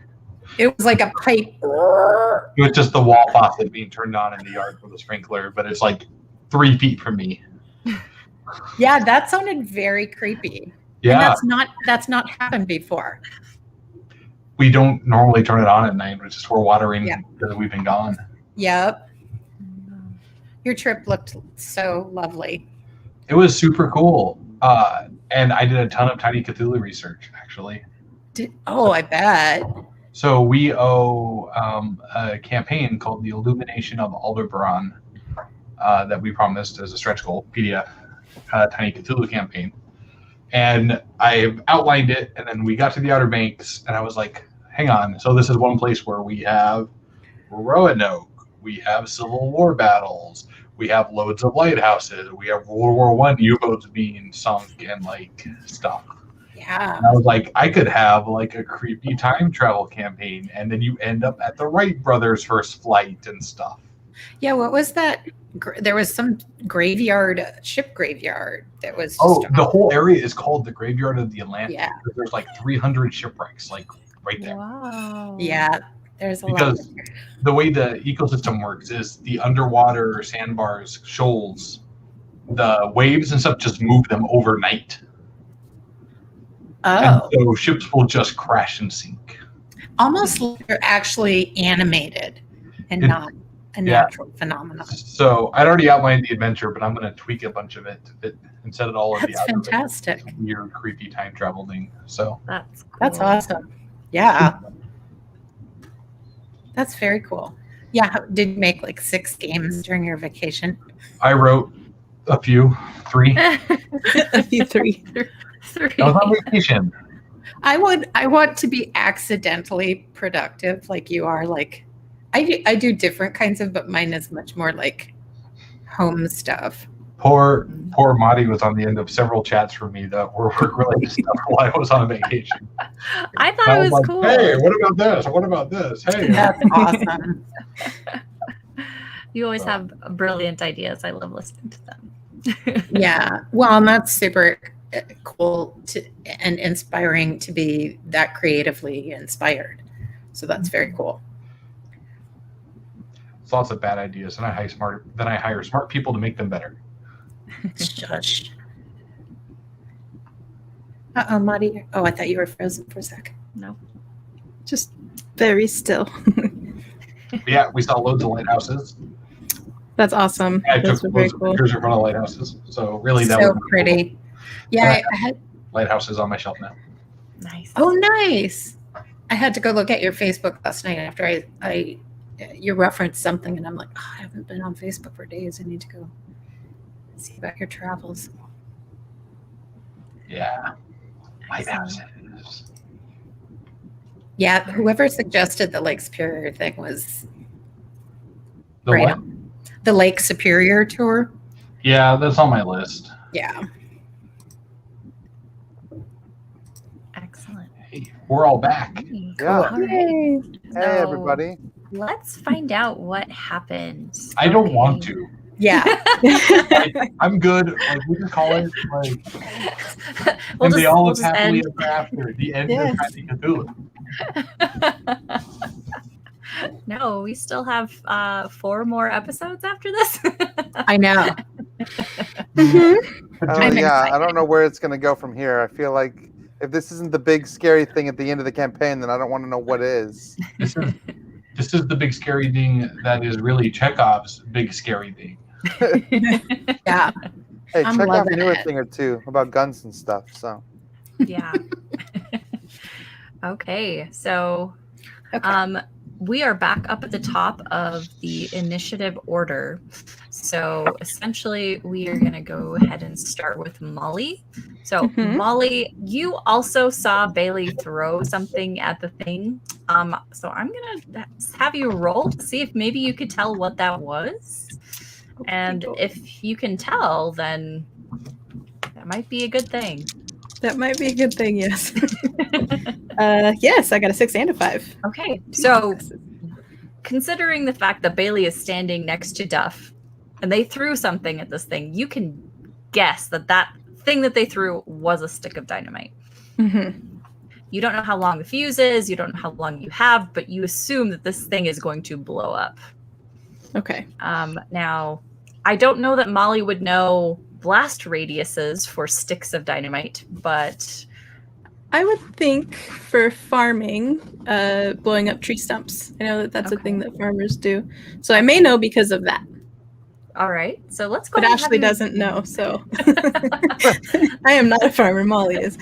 So Let's go ahead and have you roll to figure that out. Then I'll give you advantage because I think that tree cool. stump Okay. explanation was a pretty good one. all right, I got 1 success. Okay. You feel like you should probably get out of the way just in case. Okay. Cool. All right. So I will do that then. I will go. Let's see. So I came out of the front of the hotel. So there's that alleyway between the town hall and the hotel. Up toward the forest, so you could take yeah. that.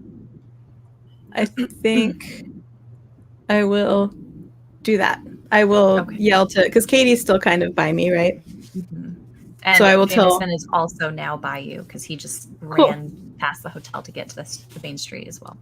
Okay, I will tell them he threw dynamite. We should go this way, and then try and get them to go away. Okay, excellent. All right, Katie. You heard Molly say that there is a stick of dynamite somewhere nearby, and she wants you to run away. What are you going to do? That's a very good question. I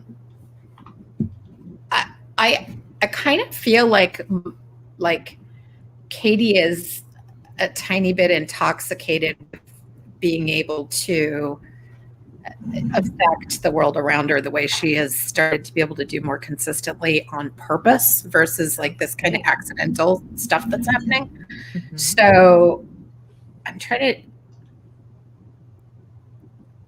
to, I think she'll try to run because it's dynamite and she doesn't necessarily think she's impervious to damage or anything like that. But I think she's going to try to do something before she runs.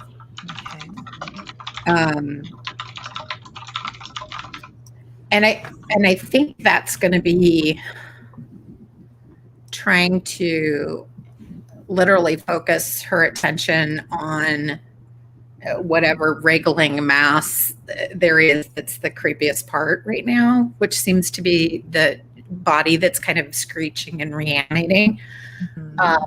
And mentally, she's going. It's like taking that sort of alchemical component a step farther. And I'm picturing Rand, which I think is a couple pages later, where she's gonna just try to do damage. Like she's now like, haha, like not haha, like she's not all gleeful, but it's like she's gonna take a shot at it and try to do a bunch of damage. Okay. Before she runs away from dynamite, which could hurt her. So that's a standard test. I'm gonna get rid of these dice. I got a 1 and a 5. I was totally all ready to re-roll if I had to. So I did succeed. So Rand should do some damage. All right. So absolutely, you are able to cast the spell, like you said, right? You just kind of feel intoxicated with this new ability, this new kind of awakened power within you, and you have confidence in its ability. And absolutely, you shoot the spell at it, and it rends the flesh of this thing, right? You hear it screech in, again, pain reaction of some kind, as basically you just like lop off a big chunk of its kind of like leg. Just Whoa. lop it right off with whatever spell that you threw at it. Okay. Awesome and gross. Excellent. Cool. And then I'm going, like Molly said. Gonna run. Yeah, towards the direction Molly did, because I'm not sure I saw the same thing. So if she's running backwards, that's what I'll do also. Okay. All right. And it is now Bailey's turn. So, I mean, we set the fuse for like 10 seconds or 5 seconds. So, duck and cover. It's, yeah, probably a good idea. So Duff has started wheeling away with the cart and the rest of the dynamite back toward the mine because he wants to get away from this thing. Are you running in that direction as well? Yeah, I'm sticking with him. I mean, if necessary, like we can stop and light another fuse if we need to throw another piece if this doesn't deal with it. Okay. All right. So you are running as well. How about you, Jameson? Molly's fled. Katie did a weird spell and fled. I'm out. Nope. Okay. All right. You run away as well. Awesome. Okay. All right. So we are getting to the creature. So the creature, again, has reared up, strengthened by all 6 of these kind of ghostly tentacles kind of shoved into its body. It starts to beat its wings. It starts to lift up off of the ground.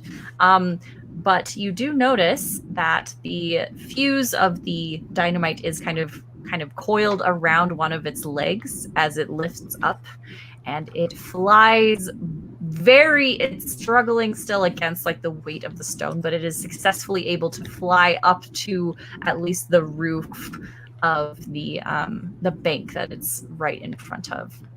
And then suddenly with a deafening boom, right, I mean, it seems like Bailey is the only one that can probably see this over his shoulder because the rest of you fled out of the outskirts of town. But essentially, Bailey, you see kind of like this flash of that neon light. There's kind of a spray of that ichor in the air, and then you suddenly see that this creature, the winged beast's body, has been completely just blown apart by the dynamite. You're seeing fantastic colorful streams of light just kind of like pour down from where the explosion was. You don't see a body anymore, but you're definitely kind of seeing some of this like colorful ichor starting to pool around on the ground wherever it fell. And it's not exactly moving, but it definitely didn't go out or disappear with the explosion. Okay, but we got the big thing, so we're going to let out a little cheer. Yeah. Okay. I'll give him a little pat on the back, too, and say, hey, we got it. Like, but I'm sure the tentacles probably are not dead, but. Okay. Now, I'm going to actually have Molly, Jameson, and Katie. I'm going to have you make a perception test really quick. Oh, that's not good. I failed.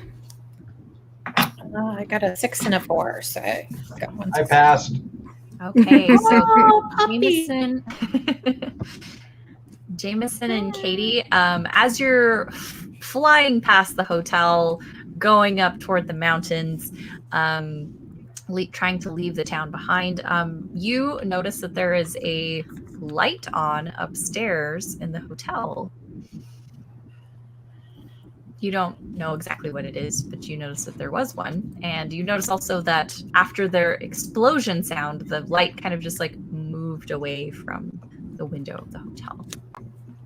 Do we know what room it was in? This was in the dining room area. Uh-huh. Uh-huh. Uh-huh. Oh, so on the main floor. Mhm. Oh.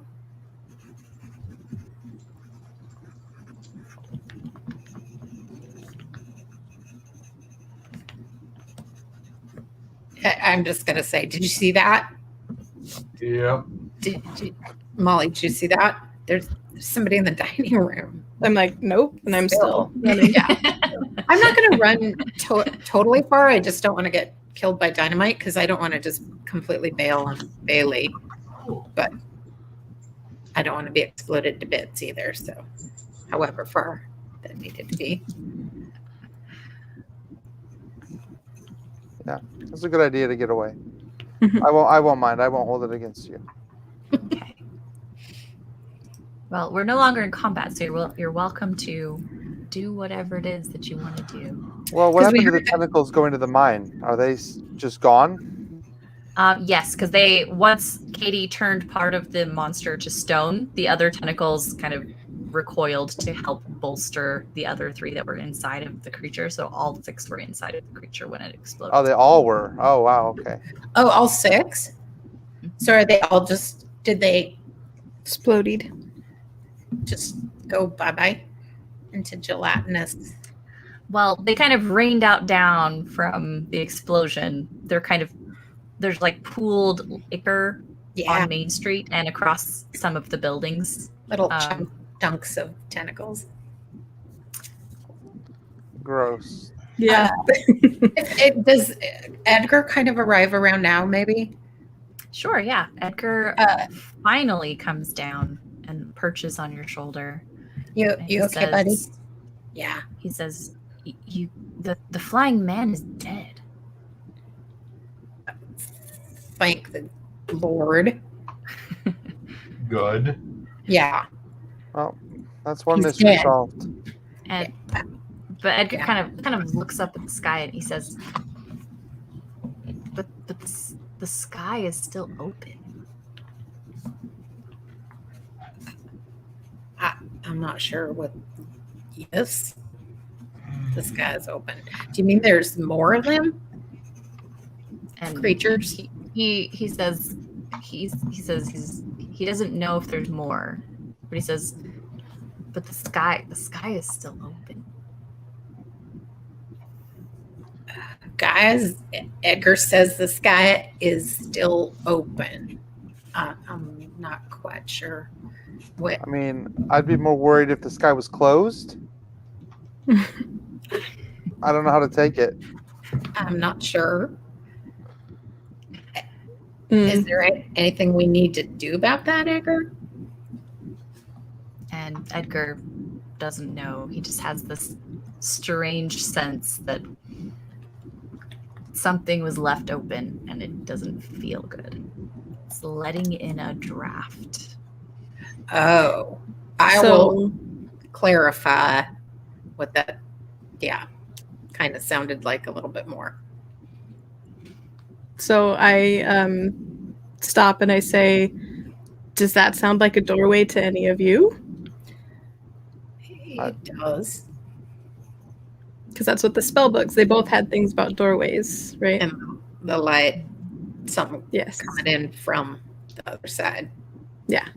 Yeah, it does. Okay. Now, have you all kind of regrouped? Bailey, have you kind of I mean, we're heading towards. rejoined? Well, we probably If would have you- stopped to watch. You were the running explosion, toward the so- mine, and yes, you were running Yeah. toward the mine, and you kind of stopped to look at the explosion. Yeah. I mean, I'll go back to group up with everybody. Okay. As I you're will walk walking down, down Main Street to regroup with wherever your friends went, Duff says, "You know, I don't know much about creatures and stuff, but you think it's dead?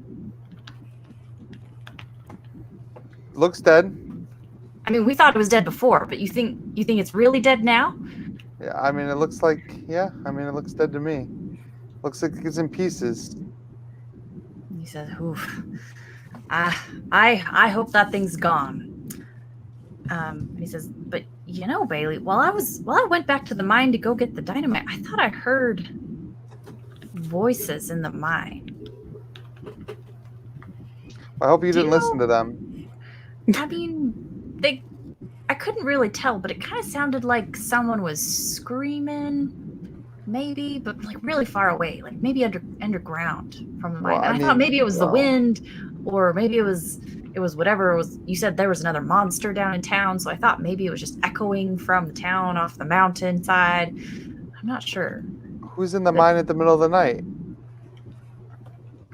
It's me. Nobody should be down there. I mean, You know what? I say whatever it was, I don't want to be the one to find out what's making them scream down there. I'll tell you that much. he says, It was me neither. drums in the deep. Yeah, exactly. Yeah. That's about all I need to know. He says, if I was a betting man, I would probably bet that it was a woman's voice. Yeah, well, I mean, I'll tell people, like, let's go tell the group, but I'm not in any rush to, like, run down into the mine right after that encounter. Says, Do you think it's the doc? I mean, that's what logically, but she was thrown down some kind of hole, so Like a she would've mine ended up shaft? exactly like a mine shaft, so who knows? Sounds like she might be alive. I mean, if she is, I feel really bad for her. I have no idea what we could do for her. We could go get her out of the mine, baby. I mean, after what just happened, you want to run into that mine and, like, I don't know, it just seems like I like my life a little bit more than that. Bailey, you came to the Yukon in a gold rush. You clearly don't value your life. I mean, Doc was pretty good to us. And we risked our necks for her once. Probably Also- more than once. She's the one that had the book that had the information about the doorway in it, which has apparently been left open and is air conditioning the entire country or whatever. So, Well, and we destroyed the should- book. yeah, but How she would- might know if she had it and she read it. She might know something about Molly, how to close it. she's going to try to say this quietly to you as Bailey says it. What if that book's still in there? I mean, should we check? Go check. Probably wouldn't hurt. Edgar, I wanted to ask you a question too. Like, did you see Barden at all where you were off doing the whatever it is you do when we're not getting out together? He says, no, I didn't see Barden. But as I was coming down, I saw Henry run out of the hotel. Wait, I'm trying to remember who Henry is. Well, I mean, everybody ran out of The everybody should have run deputy, out. right? Yeah. Yes. Henry Yes. is the deputy. I'll say it to everybody this time. I was just telling Molly, I think we ought to check and see if those books did burn. Because if there was somebody in that hotel and Edgar saw Henry running out of the hotel, that could mean they got their hands on those books again. That's Yeah. true. That wouldn't be great. That wouldn't be great for us. Yeah. It's not far. I think we should go back and do it. Yeah. I mean, there's no more tentacles, so Yeah. No, just creepy books that cause tentacles to form when they. There could be two tentacles, injured tentacles, but there could be two injured tentacles waiting for us. that's true. There could be. Well, just go prepared. Just shoot them more. Yep. Yeah. Exactly. Bring your guns. I always do. I have full faith in you shooting anything you see that looks scary. Duff, can you go get the doc for that feller there? That's, I assume he's just like behind. Is he like behind the hotel, Jameson, where? I left him where I tossed him out the window. So, Yeah, They'll I just don't lay in the imagine alley. he made it too far. So maybe Duff could go get the doc and see about that feller's leg, and Mm-hmm. we can. Okay. Duff says he'll go find Doc Peterson. So he kind of runs off in the direction of the doctor's office. and head into the hotel. Yep. Okay. Are you going in the front door, the back door? Where when you go in, like which way? We don't see the person in the dining room anymore, right? Or do we? Are you going in the front door or the back door? Because that's gonna. Oh, I thought it was okay. Whatever you guys want to do, I'm fine. So with you whatever ran door. past the hotel. So the closest door to you will be the Got back it. door. Okay, Okay. I'm fine with So that. go in the Mhm. back door. Yeah. And this back door is kind of against the wall. You go down the hall just a little bit, and there's the kitchen door. Again, the room is pitch black. Do any of you have lanterns or? No, Mm-mm. I would probably try to grab like if there's any sort of oil lamps or something. I don't know if we Yeah, have. there are some like kerosene lamps kind of tucked up in some sconces up on the wall. Okay, because I'd have the ability to make fire, but I probably left my kit somewhere at this point. Okay. Hey, Katie, before we head on in there, I got a question for you. Yup. What was with all the turning tentacles to stone and water to wine and all that kind of biblical nonsense? I did not even. Did you even see? You saw that? That was fantastic. I didn't know until you told me those few days ago that I could do this stuff on purpose. I had no idea I could do this on purpose. Did it? She's like It's blaming you, Jameson. She's like, thanks to you, I can do this. Hold up now. I didn't teach you no magic. No, I guess I had it in me the whole time. I just didn't nearly know it was magical. I just thought I was poorly in the luck department. My mama might have hinted that there was something in our family, but I just thought she meant bad luck. But it looks like I can purposeful affect things. Yeah. Yeah.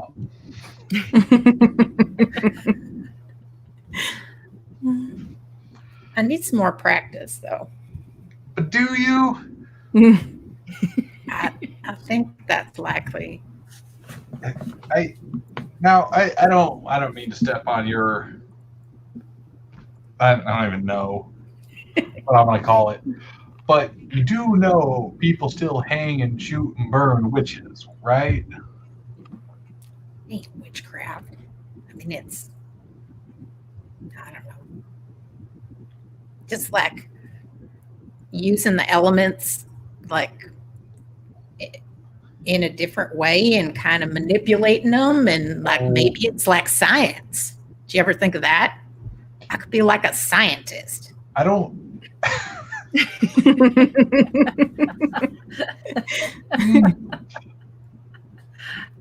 I mean, the geologists did have the alchemy book, right? It's totally a science. Yeah. Mm-hmm. Whatever it is, though, it ain't bad. I ain't the one that's gonna do any of that bad stuff to you, and I'll be right there next to you trying to stop them. I'm just pointing out the average person is pretty scared of stuff they don't understand, and you know, there's a lot of don't understand going on lately. And adding some extra kindling to the fire might not be the best decision at this point. You know, if you want to kind of keep your skin intact. That is not a bad idea. I guess I was thinking with all the commotion and stuff that I'd fly under the radar a little bit, but that is probably very true that turning slammy, gelatinous, muscular, tentacle creatures into stone is not going to go massively unnoticed. So. I'm going to get everybody to stop using the word muscular. I know. Turgid. No. But I thank you very kindly for looking out for me, because that is some good sentiment, and I think you are probably right. I should be a little more careful. But it was pretty cool. I'm Right. glad we cleared that up. I think. But I thank you. Back flat, buddy. Okay. And I thank you for always having my back. Because I know you do. All right. So When you want to shoot me. who's lighting a kerosene lamp and going to go check in the kitchen? Bailey, Not I. Nope. Right? Not. No. I'll do it. I already lit the books on fire one time, and that didn't really go well for me. I'll go too. Great. I guess I'm going. I mean, I'll go, but I'm not going first. No, Katie's going first. I'll just go with Yeah. her. So Oh, I'm cool. going second. And there's, I imagine we can get 2 lanterns going. So if we can grab them and light them up. Okay. All right. Katie, the weirdest thing happens when you light one of these kerosene lamps. You hear a very heavy thud right in front of you on the floor. And as you look down to see what it was, you notice that it's actually the book, The Germinations of Alchemical Truth, suddenly is just on the ground right below the kerosene lamp. Now that was Delilah's book, Mhm. or Mhm. Delilah's book was, yeah, she was the germination of alchemical truths. Yes. Well, that's mighty convenient. I'm not sure why it just made noise. Do y'all see what I see? I mean, the book that we burned in complete I'm gonna good condition Pick it lying up. on the floor. Yeah. Okay. As you pick it up, it feels kind of warm to the touch, as if it were maybe close to a fireplace or something. Or in a fire. Yeah, toast. Or on fire. But does it look damaged at all, or in the same? No, it is still in the pristine, gilded, mint condition that it was when you first got it. It's just warm now. I am definitely not the creepiest thing that has happened in the last hour. Look at this. That's true. It's pretty standard amount of creepy at this point. I mean, at least they can't get their hands on it, but I wonder where that other book is. I feel like we know. I'm sure Henry has it, for ill or for good or bad. I have no idea why he wanted that book, but Go check in the kitchen. You can go check, yeah. All right. As you go into the kitchen, you kind of look around with your lamps aloft, and you actually do see some just like kind of slimy tracks where the 2 tentacles retreated back into the kitchen. You can kind of see them. They definitely left a little bit more of the ichor from the wounds that you caused in them kind of smeared across the floor. It seems like they actually go back toward up into the stove, as if they retreated fully into the stove, and the stove door is now shut.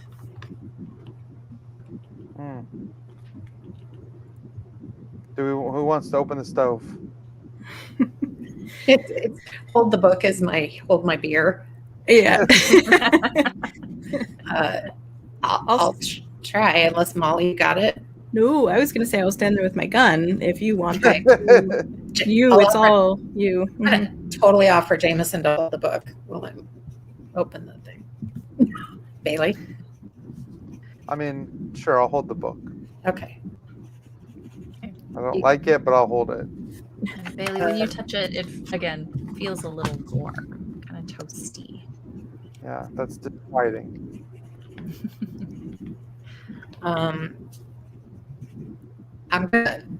I think I'm gonna have my gun ready. You guys ready? And then can I lift the latch on the oven and like with the nose of the gun, the stop. Yep.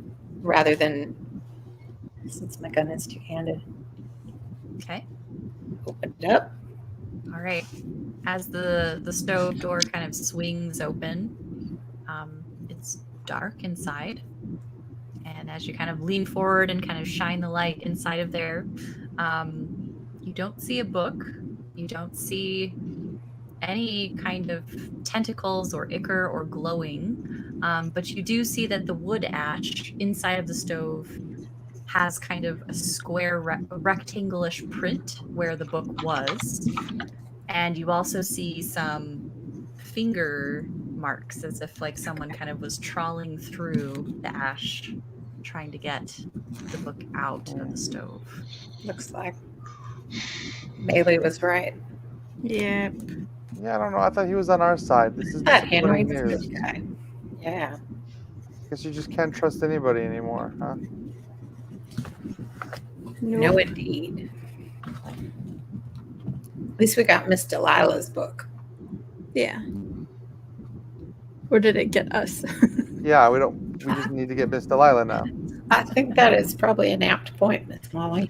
Now, Katie, as you're kind of saying that, you look inside of the stove and you only notice one book print. There isn't a second book print inside of the stove. And our book, the book we have in Bailey, that book don't have ashes on it. Does it? No, I guess not. It's pretty pristine. Yeah, it doesn't look like it's been touched. It's almost like it with science materialized out of the fire and then just moved through time and space and dropped there for us when we were needing it. Yeah, I don't know about all that, but I mean, it's here now, so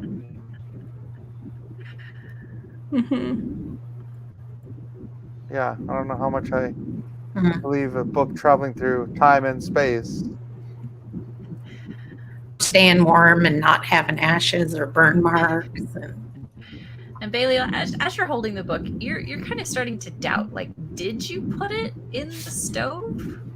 Oh, Like, you have a memory of doing that, but you're starting to kind of doubt that memory, as if you're Maybe not I sure where you maybe put I dropped it. I might have dropped it. I don't really remember. Maybe it was never even in the fire in the first place. That makes way more sense than time traveling book.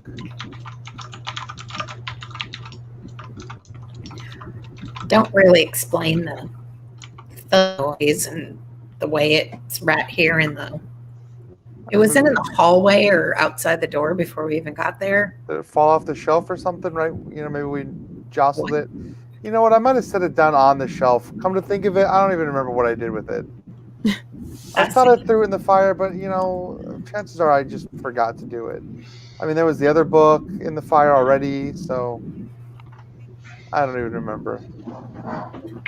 Did we, as we headed in there when we went to the kitchen, did we have to pass the dining room? No, we? you went in the back door, and the back Oh, door is okay. right past. Oh, right by the kitchen. Mhm. Should we see if anybody's in the dining room, or do we think that was likely Henry? I mean, it was probably Henry. Or at least that's what Edgar said. So if you trust Edgar, then it's probably Henry.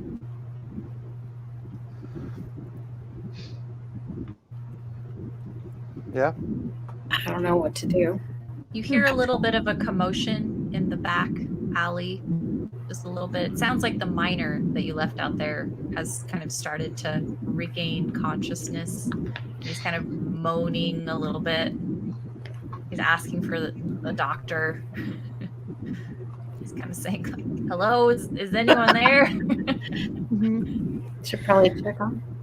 Yeah. I'll go out and check that out Okay.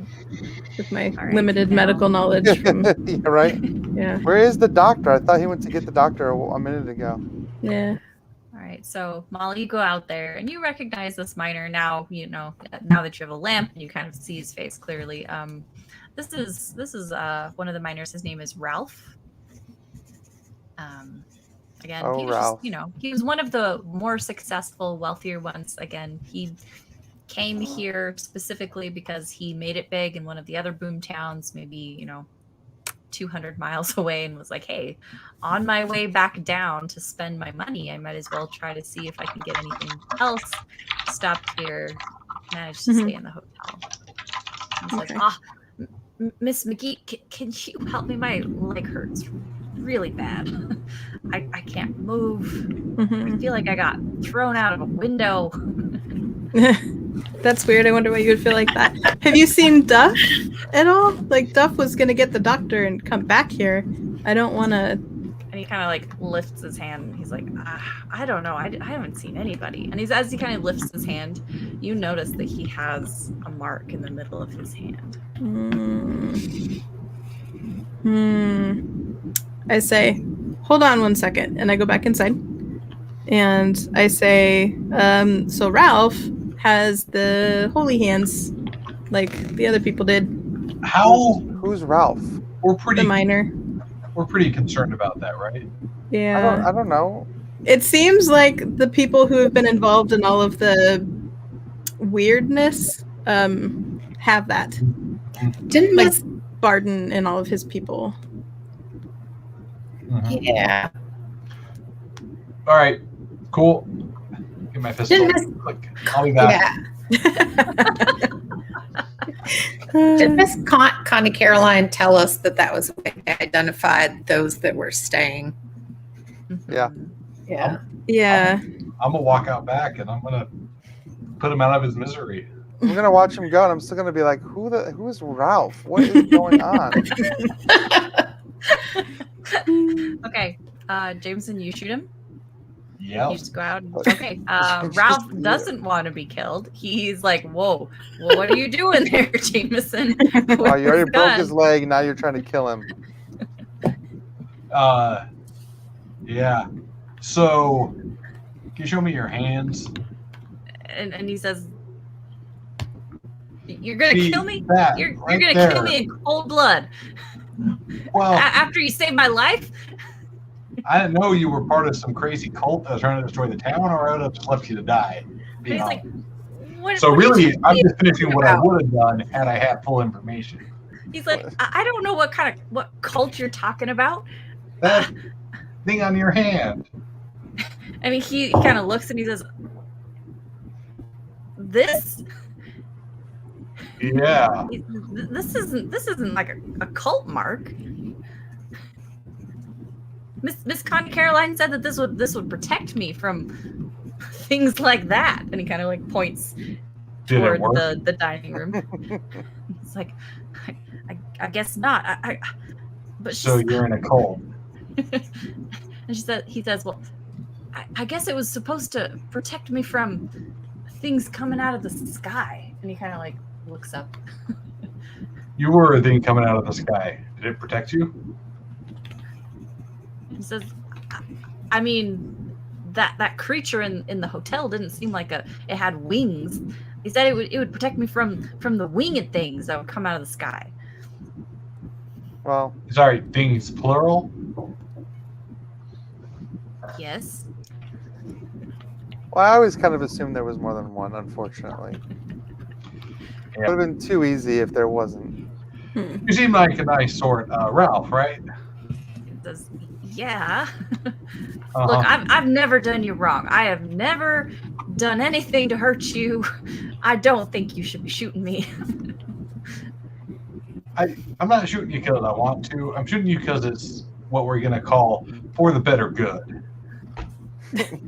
I mean, he says, you can't blame a man for, trying to hedge his bets.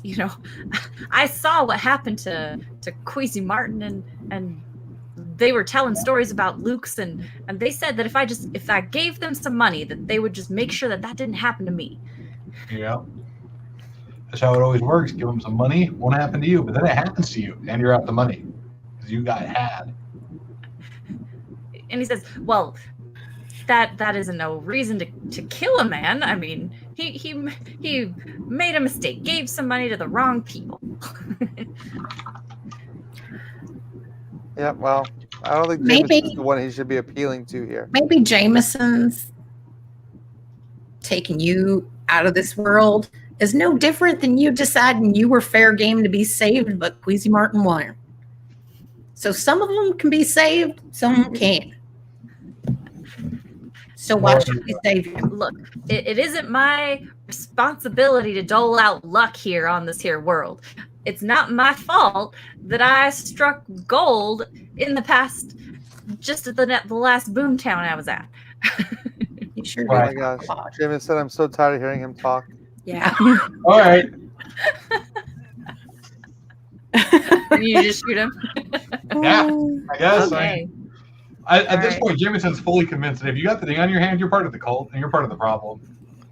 I mean, that's an easy way to solve it. So, Yeah. Well, and he was okay with some people being the saved chosen few and some not. That's just total bollocks. oh, that's just the law of nature. That doesn't bother me. Yeah, I mean, that is always how it's going to be. Yeah. It's the whole, I gave you money, you should protect me. That's kind of just stupid. Mhm. Like, Yep. Hey, don't blame them for, I mean, there's a new mark made every day. If I could sell marks and hands for money, I would do it. Yep. Sounds like Bailey's jam for sure. Right. Mhm. They had a great con running here, and I'm just a little upset they didn't even ask me to be part of it. Hmm. Well, you didn't look wealthy enough, if you recall, right? That's fair, Yeah. but Mhm. Okay, well, we're going to go ahead and end there. Jameson shoots Ralph. Whoa, Ralph is there. dead. Ralph falls over. Okay. well, and then Ralph gets back up, I'm sure, because Right. that's Jameson's track record with killing people in this game. Oh no, I forgot about that. Till you just reminded me. Mhm. Yeah, he's 0 for 2 so far. Right? Yeah. Right. Oh yeah. This will be the first thing Jameson That's kills sweet. that stays dead. Yeah. It's 3:33. Mm. I Okay. hope. Well, oh my goodness sakes. that's how we're gonna end. Although Duff is gonna come back soon. He's gonna say the doctor's not in his office. Surprise, surprise. Well, good. We don't actually need him. But Ah. the last little lead that you have is that Duff heard somebody in the mine. Somebody's screaming. Yes. Yeah, I'm sure we're gonna have Yeah. to go save her. that's where you're going, Bailey. I don't like it, but I'll do it. Okay. Oh man. All right. Yeah. Link to our episode 8. Oh, Yeah. four Yeah. more. There's 4 more. I don't know. Mhm. Mhm. I'm gonna have to check all the things that can make weird noises in my house. I don't have a heart attack in the I middle. know. I would be so sad if that happened. Oh, Yeah, that would be for lots of reasons. I would also Yeah, be super sad. It would bother me a lot. All right, everybody. Thanks for tuning in. Thanks for hanging out with us and having a good time. Thank you, Madi, for jamming. Thank you, all of our wonderful players, for playing. Thank you, me, for muddling through aside these wonderful players. And we will see you next week for episode 9 of our actual play campaign. Things continue to go terribly, which is the title I've decided. That's a great So there you title. go. All right. Bye.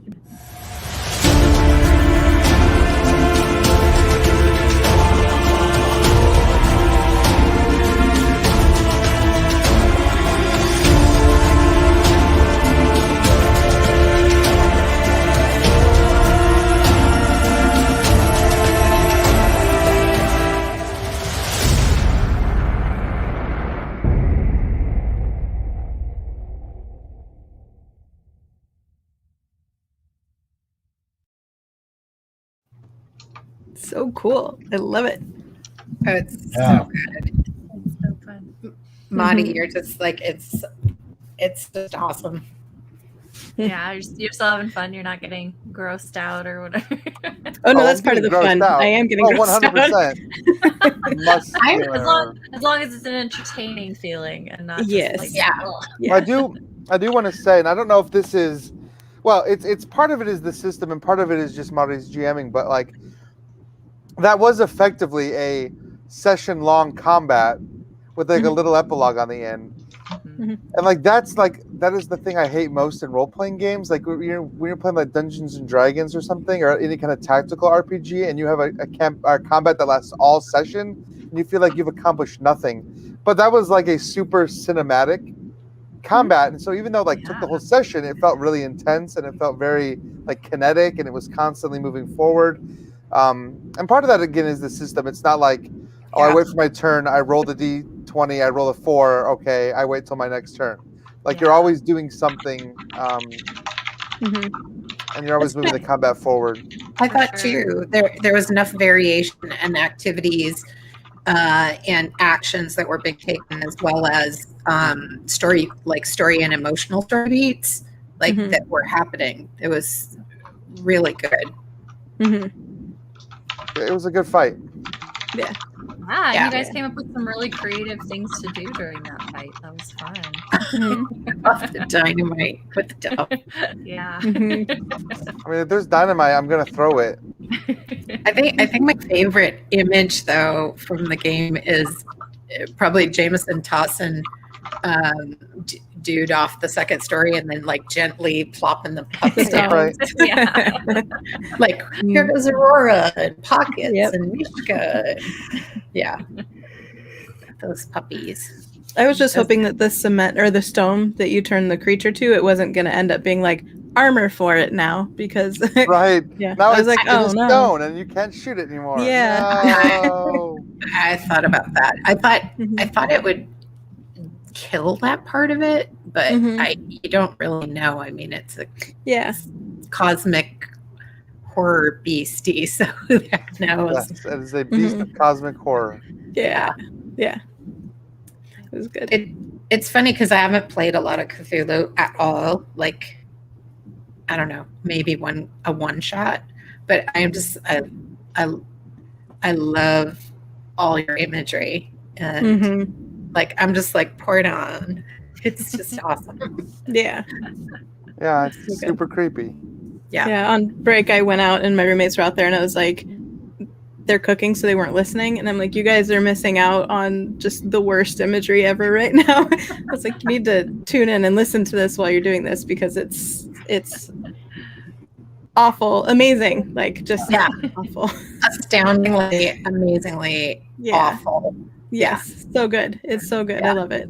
It's funny how those certain words too, like Alan was saying, like I can't handle the word muscular. Yeah, muscular tentacles. Muscular tentacles. Muscly. It was and jiggling. You said jiggling at one point, and I was like, oh, I kept picturing like jellied eels, and it was like a giant muscular eel. Yeah. Oof. Gross. Well, I mean, I did have a week to think about tentacles. I'm like, what do these look like? What are they going to do? So, what are the worst words I can possibly use to describe these? Yes. Yep. It's good. Yeah, it was awesome. Yeah, it was a great time. Yeah. Alan's mad. All right. Well, we'll sign off. We'll be back next week for another actual play. Oh my gosh. Yay. All right. I'll do my. Yeah. You did that at the lighthouse. I did. Yeah. I was like that because I was trying to reach as high as possible, and it didn't matter if it was a lighthouse. Yep. It was going to be taller. Yep. All right. Yeah. Have a good night, folks. We'll catch you later. Bye. Bye. Thank you.